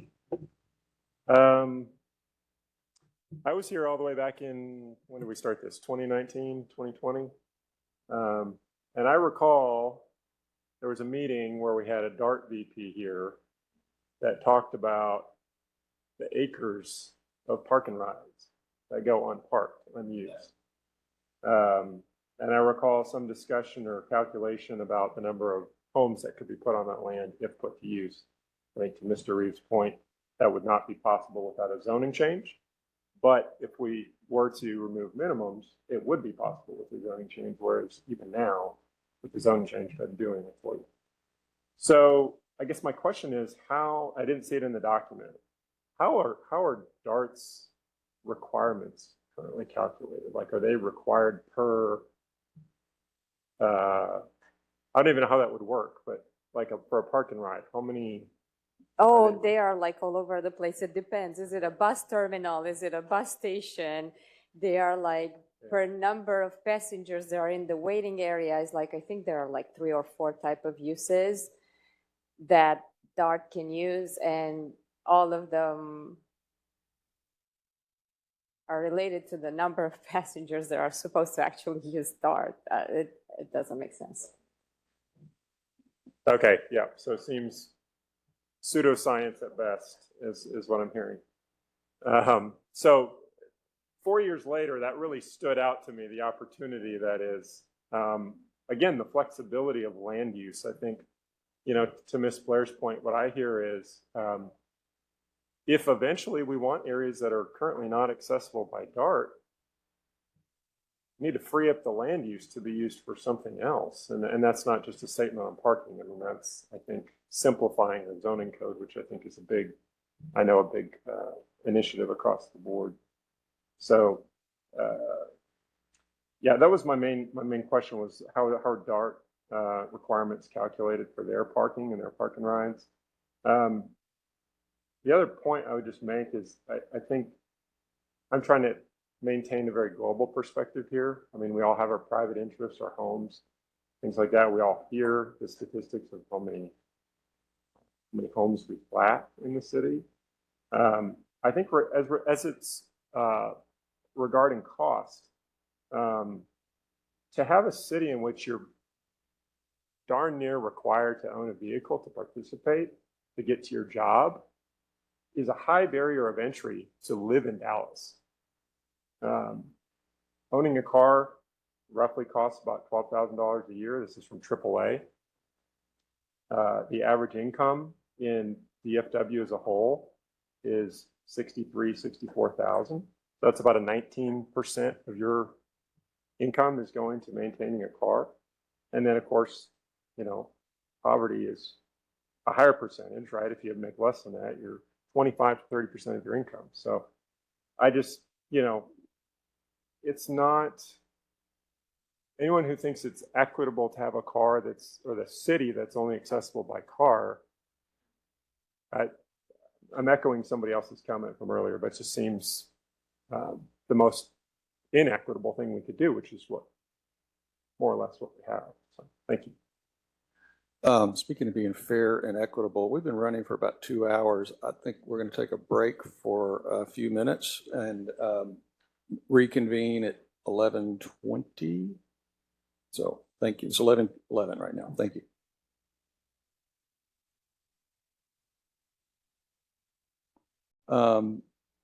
We've had quite a bit of questions and discussion. I'm going to exercise chair's privilege to make a couple of observations and a couple of questions. On the design components to this, and I think of two that relate to design of parking lots that I would prefer this ordinance be focused on reduction of parking minimums and not redesign our parking lots. And I'll give the two examples that come to my mind. One is the pedestrian pathways through parking lots. That requirement will add, by my math, about 3% impermeable surfaces in parking lots in the name of pedestrian environments. It will increase pavement, increase heat island effect. I think there's some unintended consequences. It also eliminates 50% of the area of a parking lot that could be repurposed for creative stormwater strategies like swales and grass strips, et cetera. And so I'm just not a big fan of that. I like the idea in the photograph of the H-E-B store in Austin where you have that aisle, but the purpose of that aisle is not for the parkers to get to the retail establishment. The purpose of that aisle is for the public that is out on the sidewalk at the street to get to the store. So I just think, let's just keep this ordinance focused. I'd be very pleased if we could not have that requirement. And then furthermore, if you've read carefully, there is a requirement that basically that buildings be moved to the street and parking lots be put behind the building. Well, we hear a lot in zoning and other conversations about food deserts in certain parts of town, about lack of retail, et cetera. If we burden the development process with that requirement where the retail building has to be on the street, the parking lot has to be in the back, we won't get grocery stores in food deserts. We won't get new retail in neighborhoods because the tenants won't accept it. It's not a question of the developer, it's a question of the tenant. We approved on CPC at the last meeting a brand new H-E-B grocery store at Buckner and Samuel Boulevard. And were we to have had that requirement, H-E-B would have walked that deal. They would not, they just wouldn't do it. I've been in a lot of meetings with H-E-B. I've designed projects with H-E-B, and that's just not going to happen. So I think there's places to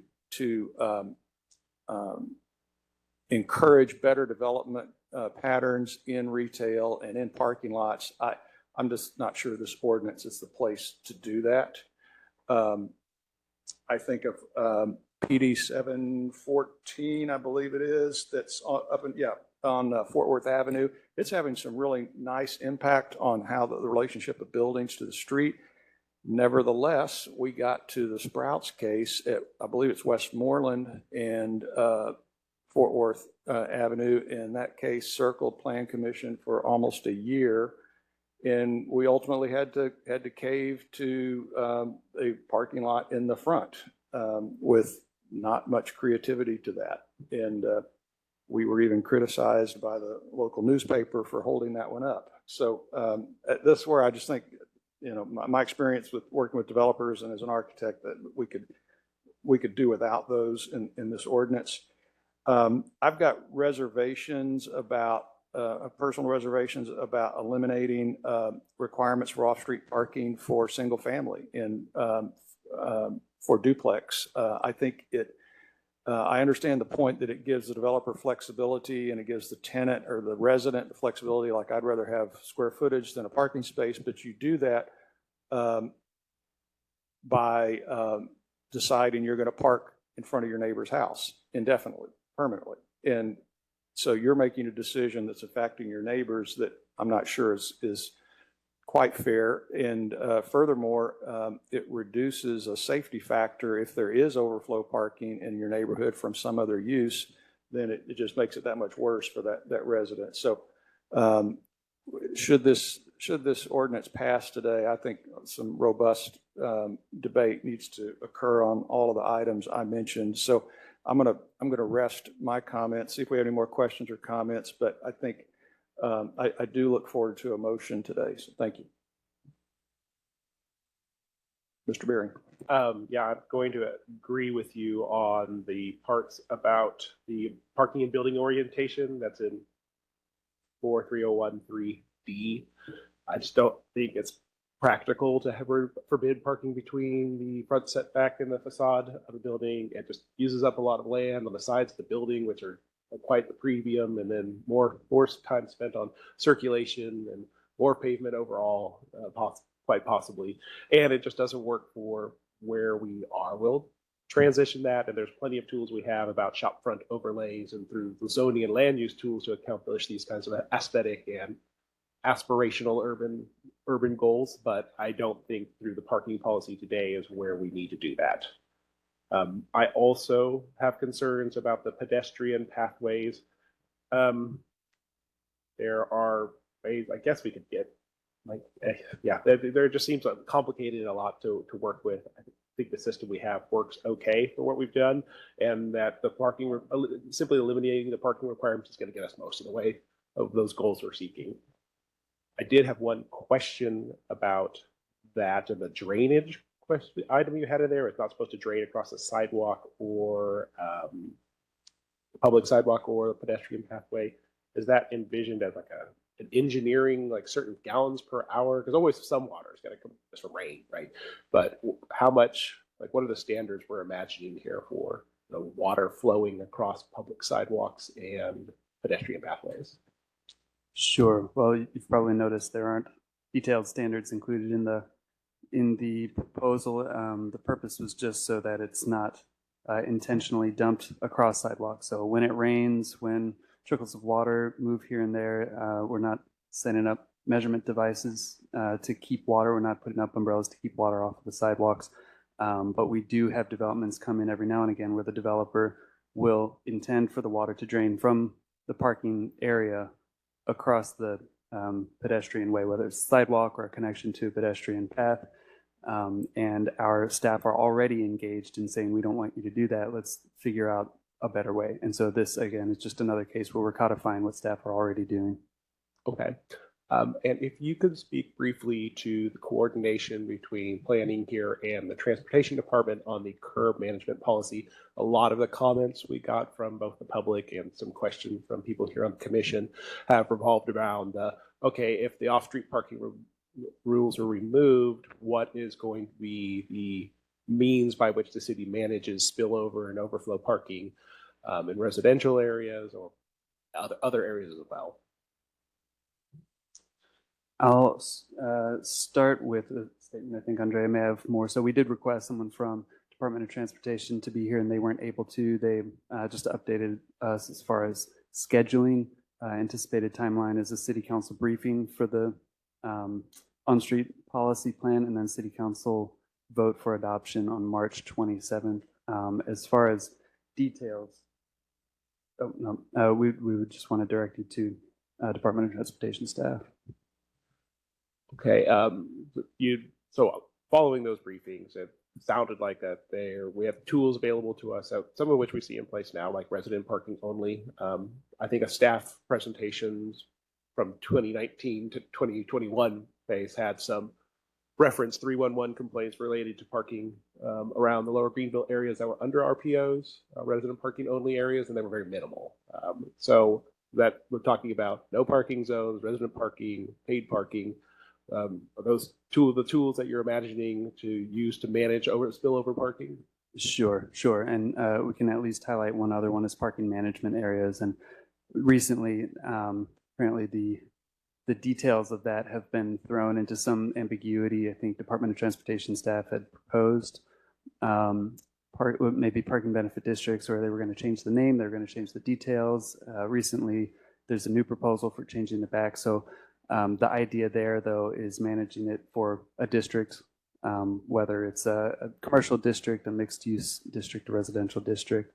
But again, actually, I look forward to going to their briefing on February 7th. Thank you. Any other questions? Mr. McGregor. Mr. Chair, I'm not sure if this is the time. May I react to your comment about not including them in, not eliminating minimums in single family? Or do you want me to wait till after the motion is made? That's up to you. All right, I'll just say it. So that, I don't know if I persuaded anyone or not, so we'll just see. All right, well, no, I just, to that point, I just want to say that the fact that you require a number of parking bays in a single family home does not mean that it's going to be used for parking. It's not unusual for people to use a parking spot for storage or whatever and then still park on the street. So I don't know that it would really fix an issue. Right. And on the duplex issue, I think one of the things that several have observed to me is that we're really required to do 4 spaces on a duplex, 2 for each side, which I think needs to be amended down. I would not advocate status quo on that. I could be happy with 1 on each side, or a total of 2. Yeah, it's just that's just a concern I have, and just to give some consideration to whether or not we want to allow that as part of our change. I appreciate that. Thank you, sir. Mr. Berry. Thank you. I wanted to jump in as my comments were related to that as well. For single family and duplex, is I believe this is true, but is it it's allowed to count on the driveway, and then tandem spaces, do those also count? Or No, our code does not count tandem spaces. Each space has to be able to maneuver independently. right, so but if on a single family, is it just 1 space or 2 spaces required? There's 1 space required in the R5 and R75A districts. Okay. And 2 spaces in all other districts. So in those larger lots, then they couldn't be tandem, but you could count 1 on the driveway, and then you'd have to have 1 other. So separate. yes, they would have to be able to be operated independently. But let's say you have a rear entry, or your detached parking garage is in the rear of a lot, so it's not in the front yard setback, because we can't count anything in the front yard setback towards required parking. So even if it is some pavement on a driveway, so they would have to go past the front yard and have enough space to independently move 1 or 2 cars, depending on the single family district. Okay. Yeah, I would like to see tandem parking allowed in those districts, especially in a single unit. I mean, why not? In a single home. And then relatedly, I'd assume that a driveway is required for a single family. I don't do single family, but you can't build a house without a driveway, right? Okay. Yeah. Right. So to comply with off-street parking requirements, you have to get a vehicle onto private property. Okay. And the maneuvering all has to occur in private property. Sure. Okay, thank you. Can I make a comment, please? Regarding your comment regarding tandem parking, if only 1 is required, we cannot include language about tandem, because for code only 1 is required. Or if none is required, again, it's up to we can include language design standards to say your parking needs to be behind the building. That's fair. Thank you. I don't see any microphones lit up with questions or discussion items, so I would lead me to believe there might be a motion in the offing. In the matter of DCA 190-002, I move that we send the item on to the City Plan Commission as briefed by staff today. Second. All right, we have a motion and a second to move the item as briefed. Any discussion? Mr. Reeves. Thank you. Thank you. Yes, I'd like to offer up a friendly amendment that it's basically on my doc that I sent out to everybody. Well, I don't know, that we would exclude section 51A 4.2.1 retail and personal service uses for 4C alcoholic beverage establishments, 7C commercial amusement inside, 8C commercial amusement outside, 18C mortuary funeral home or commercial wedding chapel, 24C restaurant without drive-in or drive-through service, 25C restaurant with drive-in or drive-through service, 30C theater, and 30.1C truck stop. And I would respectfully, I'm not going to be accepting that as a friendly amendment, but if you want to propose that as an ordinary amendment, of course, that's your prerogative, Mr. Reeves. Meaning we need a second and an affirmative vote. Okay, so Committee Member Blair has seconded that.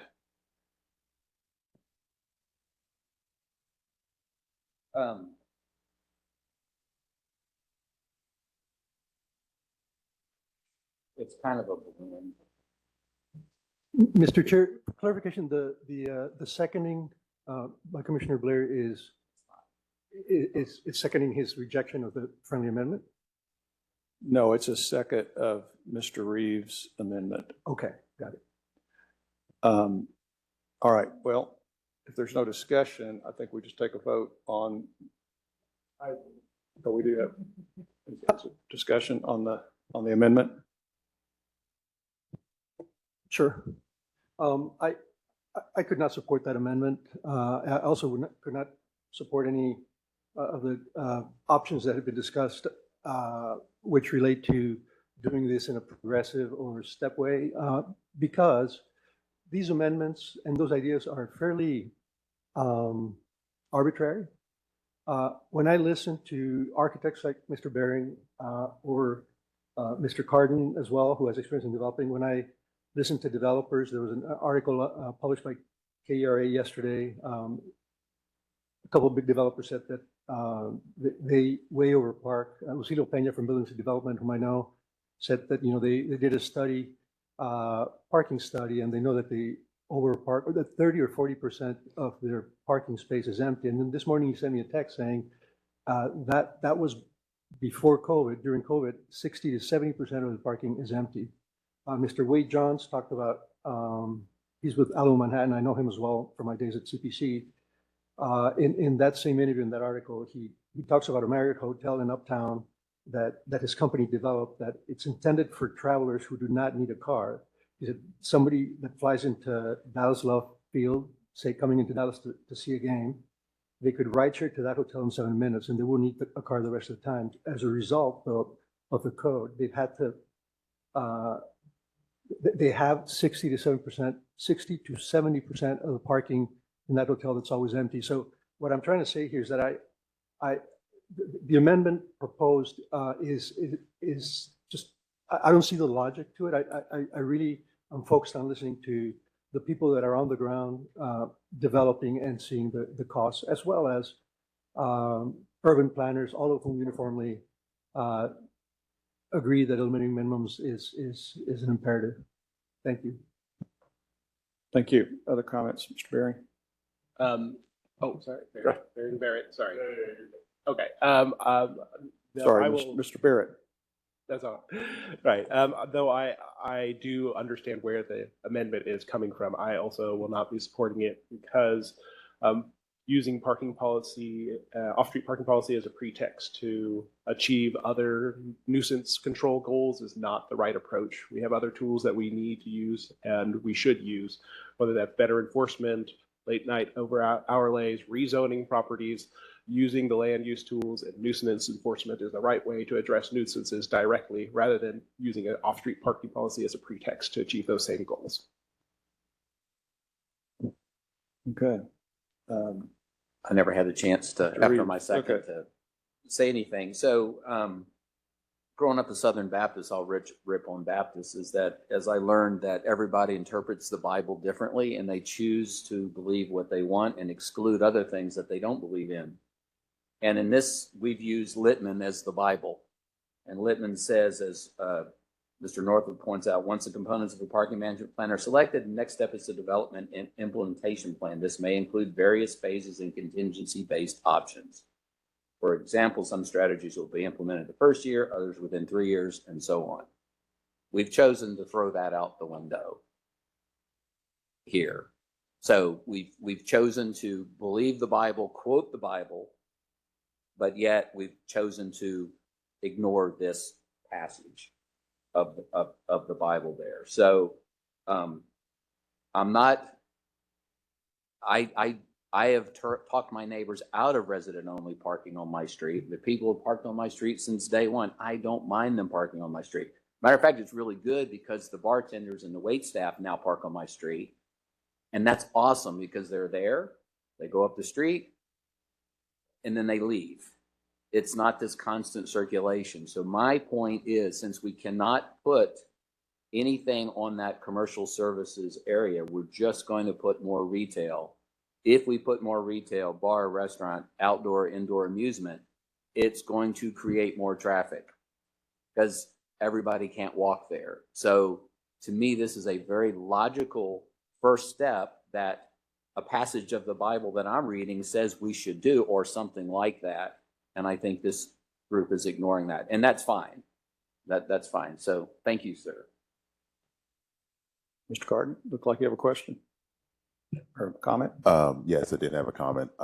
Unfortunately, I cannot support the friendly amendment as much as I'd like to. The long and short of it is that by selecting these individual uses, it creates a distortion in the market. And that distortion overly concentrates uses that overly consume parking into small areas. And that causes a lot of the negative externalities that I believe we see here. The other part of this is that when we talk about equity and enabling, equity within our city, I live within the southern sector. I spend the vast bulk of my time within the southern sector. I see all too many retail buildings in various buildings that could have jobs, that could have retail, that could have business. But the first thing that we see is we can't park the restaurant that would want to be there. You can't put the restaurant, you can't put the business. Not the question of would the community support it, not the question of would the jobs be appreciated. It is simply a question of, can we park this use? And that distortion actually overly puts an excessive disadvantage, particularly to the southern sector, whose infrastructure is built primarily pre-World War II, and puts an unnecessary structural advantage to post-World War II construction areas, particularly in the northern sector, because they already have excess parking and excess capacity. So for those reasons, I unfortunately cannot support this amendment. Thank you. Okay, thank you.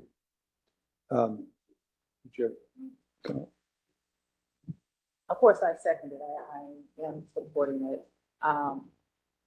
But I am also going to say that this whole parking does not reflect that the city of Dallas is not equitable.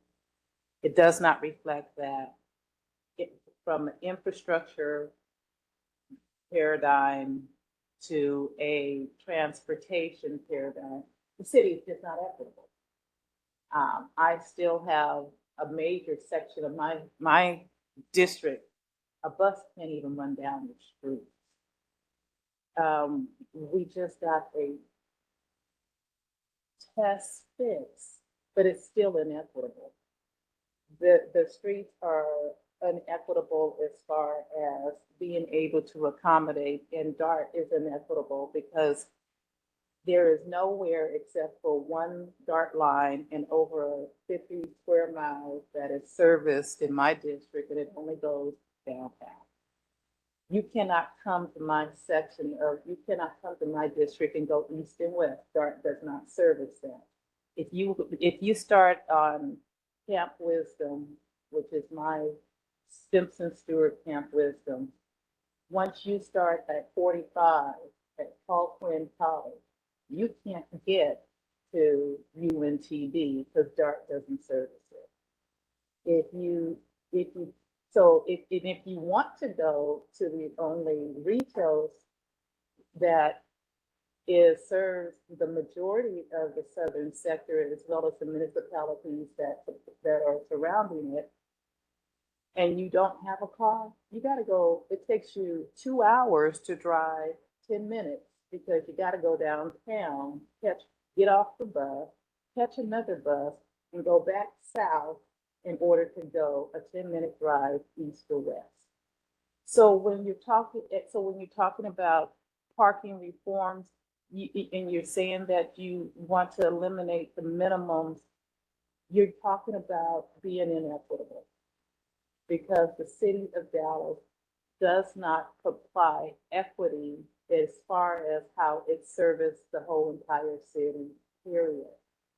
So, and like I said, I live in the middle of two major mega churches, and I go to one. But if I don't get out of the house at the right time, I can't because I'm stranded, I'm locked in, and I can't get out. And they don't have enough parking. And this is saying they don't have to have enough parking, and their parking lot, they can repurpose it. And what are we going to do as residents?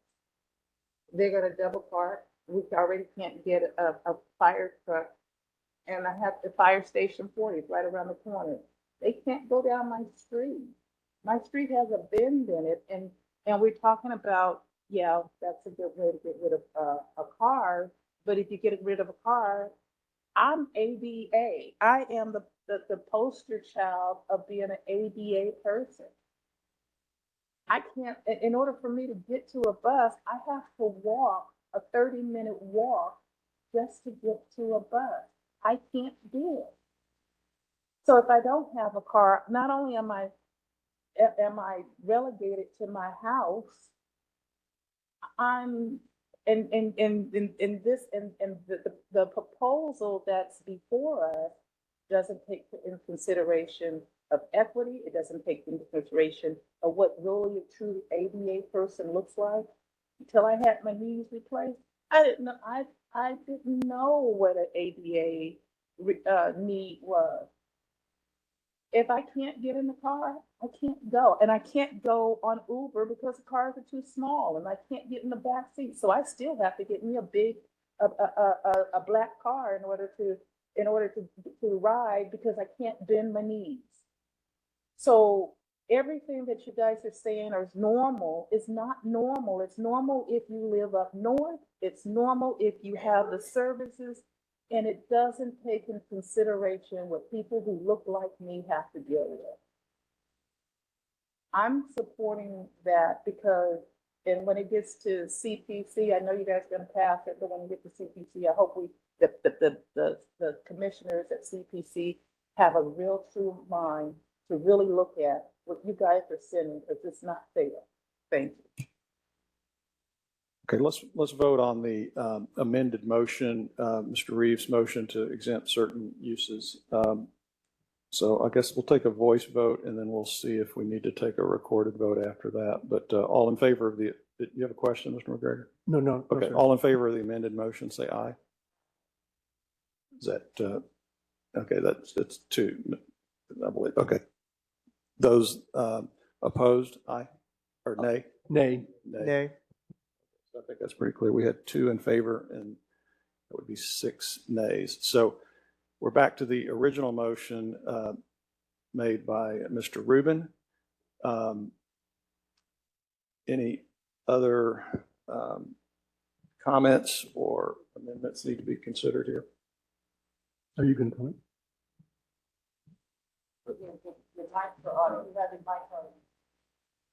Yeah, I have an amendment to make. Yeah, I would move that instead of moving it forward as presented, that we remove the part on the section 51A, that we would remove the section on the parking and building orientation, that off-street parking is prohibited between the street-facing facade of the main building and one front property line. That's, I think, listed in 51A 4301 3B. Is that a friendly amendment? Why don't we just take up all the amendments as ordinary amendments? So I don't have to decide which are friendly and which aren't, if that's okay. Is that is that it? On the 51A 4301 3D. Do we have a second on that? I'll second it. Okay. Do we have discussion after that, or? Yeah, we may have discussion. Is there discussion on that? Yeah, I think I mentioned it previously, but this would cause a lot of issues. I would imagine there would be a lot of opposition to this in the development community. It creates a lot of site planning issues. I consider this a worthy aesthetic goal for developers everywhere to attempt to, but I think it's something that we'll need to transition to over time and should be accomplished through design standards elsewhere not related to parking requirements. Thank you. Okay, in the interest of time, I want to call a vote. Can I have a quick question for Yes, staff? Mr. Rubin. If we were to approve this amendment, would it come to CPC with the box, including the design standards and not including the design standards? I think I heard a yes in the background. I was going to say we'll have to talk about it, but I hear a yes, but so it's likely. I would be much more comfortable. I'm not a design professional. I would be much more comfortable supporting this amendment today if we do get a box and I can sit down and dig through the design standards issues with someone on city staff or another design professional who I trust to make sure that I really understand this. I certainly respect Commissioner Housewright and Mr. Barrett, and I'm fine supporting this motion today, provided that the discussion on this item continues so I can fully wrap my head around it. Yes, please explain as much as you can explain. I would just say generally staff's methodology whenever an item moves from one body to the other, and there's a particular box of one recommendation that may not be consistent with staff's recommendation, it allows an opportunity to explain in the staff report why staff may not support the other box. And generally we kind of give up, or at least it doesn't allow for as much discussion to happen when we decide to just go with the flow and go with it. So I don't know exactly if it will be a box, but we will consider, anything that the body recommends, and we will do our best to, find a good common ground as best as we can. Not to lead the conversation too much, Mr. Barrett, but the concept of the pedestrian pathways in the parking lots, is that something that you feel should just remain the same? I have further amendments after this one. Oh, okay. Why not? Can we just do all of them? Okay. Then I would also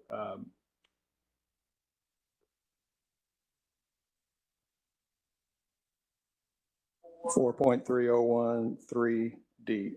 On 3D, yeah. Yes. Continuing, I have issues with the TDMP as proposed. I think Oh, excuse me, do I just need to jump into the amendment, or do I talk about it first? Yeah, I just offer the amendment, please. Okay, I would like to apply the provisions of the PDMP program, section 804, to apply only to uses under 51A 204, which are institutional community uses, which include churches and hospitals, universities, and only those that's hit that 1,000 trips per day recommended by engineering. We need a clarification. Yes. Did you say to exclude those uses or to add these uses? To include only those uses. Oh, to only include those uses. Okay. So the uses that would not be included, an example would be? That would include every use aside from churches, universities, hospitals, and so all of the retails, all of the office, and other. So you would have a limited set of uses that are subject to the TDMP. Correct. Requirement. I see. Okay. Okay. Now I see why you were going to make a separate amendment. I'm really not comfortable combining these two. If that's the will of the chair, I understand, but I think it might be wise to do these as separate. The wisdom of Mr. Rubin prevails again. Okay, so I want to backtrack just a little bit. So let's take that first amendment from Mr. Barrett, which was the elimination of 4.301 3D pertaining to the position of the parking relative to the building. So all in favor say aye. Aye. Aye. Any opposed? Okay. We got two in opposition, 6 in favor. So we will strike that from the upcoming vote on Mr. Rubin's motion. So Mr. Barrett, you were suggesting a second amendment related to the TDMP. Would you like to make that as a separate? Yes, I would like to apply the TDMP provisions outlined in the presentation that are in section 804 to only the uses listed in 51A 204, which are community and institutional uses. Okay, do we have a second on that? I'm sorry, can I have the section again? I believe it's 51A 4204. Thank you. Can I have it just a second to read up? A moment to absorb the implications of the motion. Yeah, I have it in front of me here. That's adult daycares, it's cemeteries, mausoleums, childcare facilities, and churches, hospitals, universities,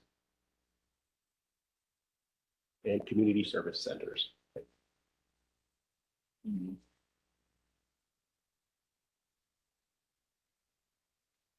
It's a long document.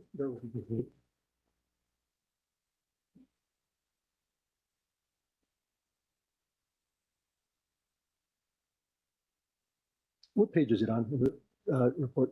Let me flip back to that.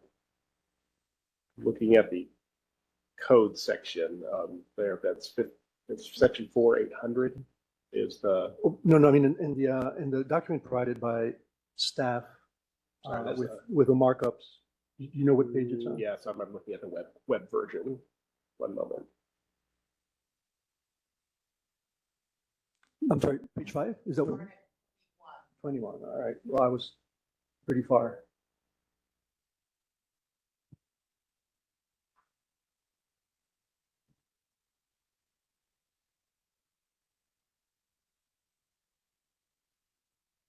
I understand. Okay. All right. So we still don't have a second on Mr. Barrett's motion about TDMPs. So another question for clarification. Was the intention, if your motion is to eliminate all the other tiers that are listed in staff's recommendation to just the institutional uses, would it be a minor TDMP or a major TDMP? Or To apply the TDMP to only those uses listed in that section. So all of the sections, the items presented in section 800 there. Or 804. So the difference between the minor and major in the TDMP, and please correct me if I say this incorrectly, but a minor TDMP would be more focused on design standards and and things to encourage multimodal. And the additional requirement that would be applied for major TDMPs would be to also require a traffic study from a traffic engineer. Correct. So for all the churches, they needed TIA and the minor elements of the TDMP. Are you asking me if I'm saying that major should apply to churches? Yes. No, And all the other institutional users. Is it a no. minor or is No, it a I'm major? saying those things are all subject to the TDMP uses, correct? As long as if they hit the trip calculations, right? If I can clarify it, if they, if you wanted to do it by trip calculations, that's not at all said in what we're proposing. We've just got square footage or dwelling units, and so we would sort of need to figure out which thresholds those would be, and then and we're looking on page 61 of the code amendments at the table. Each of those thresholds, whether it's residential from 20 to 49 dwelling units, non-residential that's expanding a drive-through, et cetera, is applied either a minor review or a major review. There are no thresholds that have neither, sort of, and so. Okay, to clarify, my intent is that the entire section of 804 for the TDMP should apply only to those uses in that listing and only if they hit the 1,000 trips daily. Okay, and when it applies, would we also apply a traffic impact analysis? I believe, isn't that already defined in the when those minor and major come into play? Yes, that would be a major. Okay. So, so any of these uses when they hit the minor, yeah, okay, I see what you're saying. So yes, just apply the TDMP section to those uses in 204 without altering the thresholds where the major versus minor apply. Okay. I think that makes sense. Okay, in order to act on this, we're going to need a second, and I don't have a second. I'll second. Okay, we now have a second. Let's take a vote on this. All in favor of the amendment regarding TDMP, say aye. Aye. That's 2. All opposed, nay. Nay. Nay. Nay. So 2 to 6 fails. So we're back to fundamentally an original motion with the one exception of the 4.3013D amendment. So it looks like we might be ready to vote on that one. Discussion? Discussion, please. Yeah, sorry, I know it's been a long day. Just as we go towards the end of this case, there were a couple of things I wanted to say.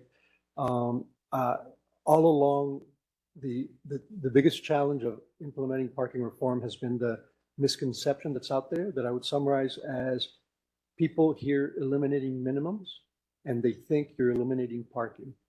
And that is actually not what it is at all. Eliminating parking minimums does not need to take a single parking spot. It does not need to reduce any parking anywhere. All it's doing, it's saying, to borrow from a point that Mr. Cardin made earlier when he said, you know, the code does not pick up on the nuances of a specific location. All this is doing is allowing the market to use those nuances to determine what the right amount of parking is. I was very, very encouraged by the comments that were sent in through the website. There were 150 or more that not only were they in favor of eliminating minimums, but they provided comments and support that were well thought out. It tells me that there are a lot of people out there that really do understand what this portion of urban design means. I'm just going to reduce to a few points. The impact of having so much waste in empty parking spaces, which is caused directly by the code that we have, is that a lot of valuable real estate sits idle and unproductive. Billions of dollars of investment are tied up to parking that could have been invested in productive opportunities. Less housing or lodging units are built in a site in order to accommodate parking that will never be used. It also reduces the tax base in a city that struggles to provide city services. It increases housing costs, which exacerbates the shortage of affordable housing And then there are environmental concerns, of course, related to the unnecessary use of concrete and asphalt and permeability. And on the last one, and this is my own editorial, it makes our city ugly. A parking space is ugly, but an empty parking space is not just ugly, it's also dumb. So I absolutely think that the elimination of parking minimums is the right thing to do. Thank you, Mr. Chair. Thank you. I will just say that I support this ordinance in general. I think there's some work to be done on some of the specifics. To me, it's an issue of the productivity of our land and the ability to create new development that responds to the world we're in, not a world of the 1960s. I think that Mr. McGregor's points about this is elimination of minimums. This is not an elimination of parking. This is not a prohibition on parking by any stretch of the imagination. And I think what everyone needs to understand is there are many, many checks and balances that remain in the system for adequate parking, namely lenders, tenants, the financial interests of developers, and on and on. And so this is not a total removal on checks and balances in the planning system by any stretch of the imagination. I want to thank staff for their work on this over many, many months and years and meetings, and I want to thank the committee today. I've heard it said it's better to be lucky than good. I consider myself lucky. There's apparently been 27 meetings about this, and true confessions, this is my first. And so I guess I have the good fortune of presiding over something that's way, way down the road, but I look forward to engaging further on this at Plan Commission should we get an affirmative vote here in a minute. So if there's no more comments, I'm going to call the question. All in favor of Mr. Rubin's motion, aye. Aye. Aye. Any opposed? 2 nays. All right, staff, do we need to do minutes? All right, and so on that topic, we would entertain a motion to approve the minutes of our previous meeting. So moved. Thank you, Mr. McGregor. A second? Second from Ms. Blair. All in favor to approve the minutes? Aye. Any opposed? Thank you. Ms. May, Mr. Wade, are we done for today? Permission to adjourn? Okay, motion to adjourn. So moved. So moved. So, okay, we are now adjourned at 12:09 p.m. Thank you very much.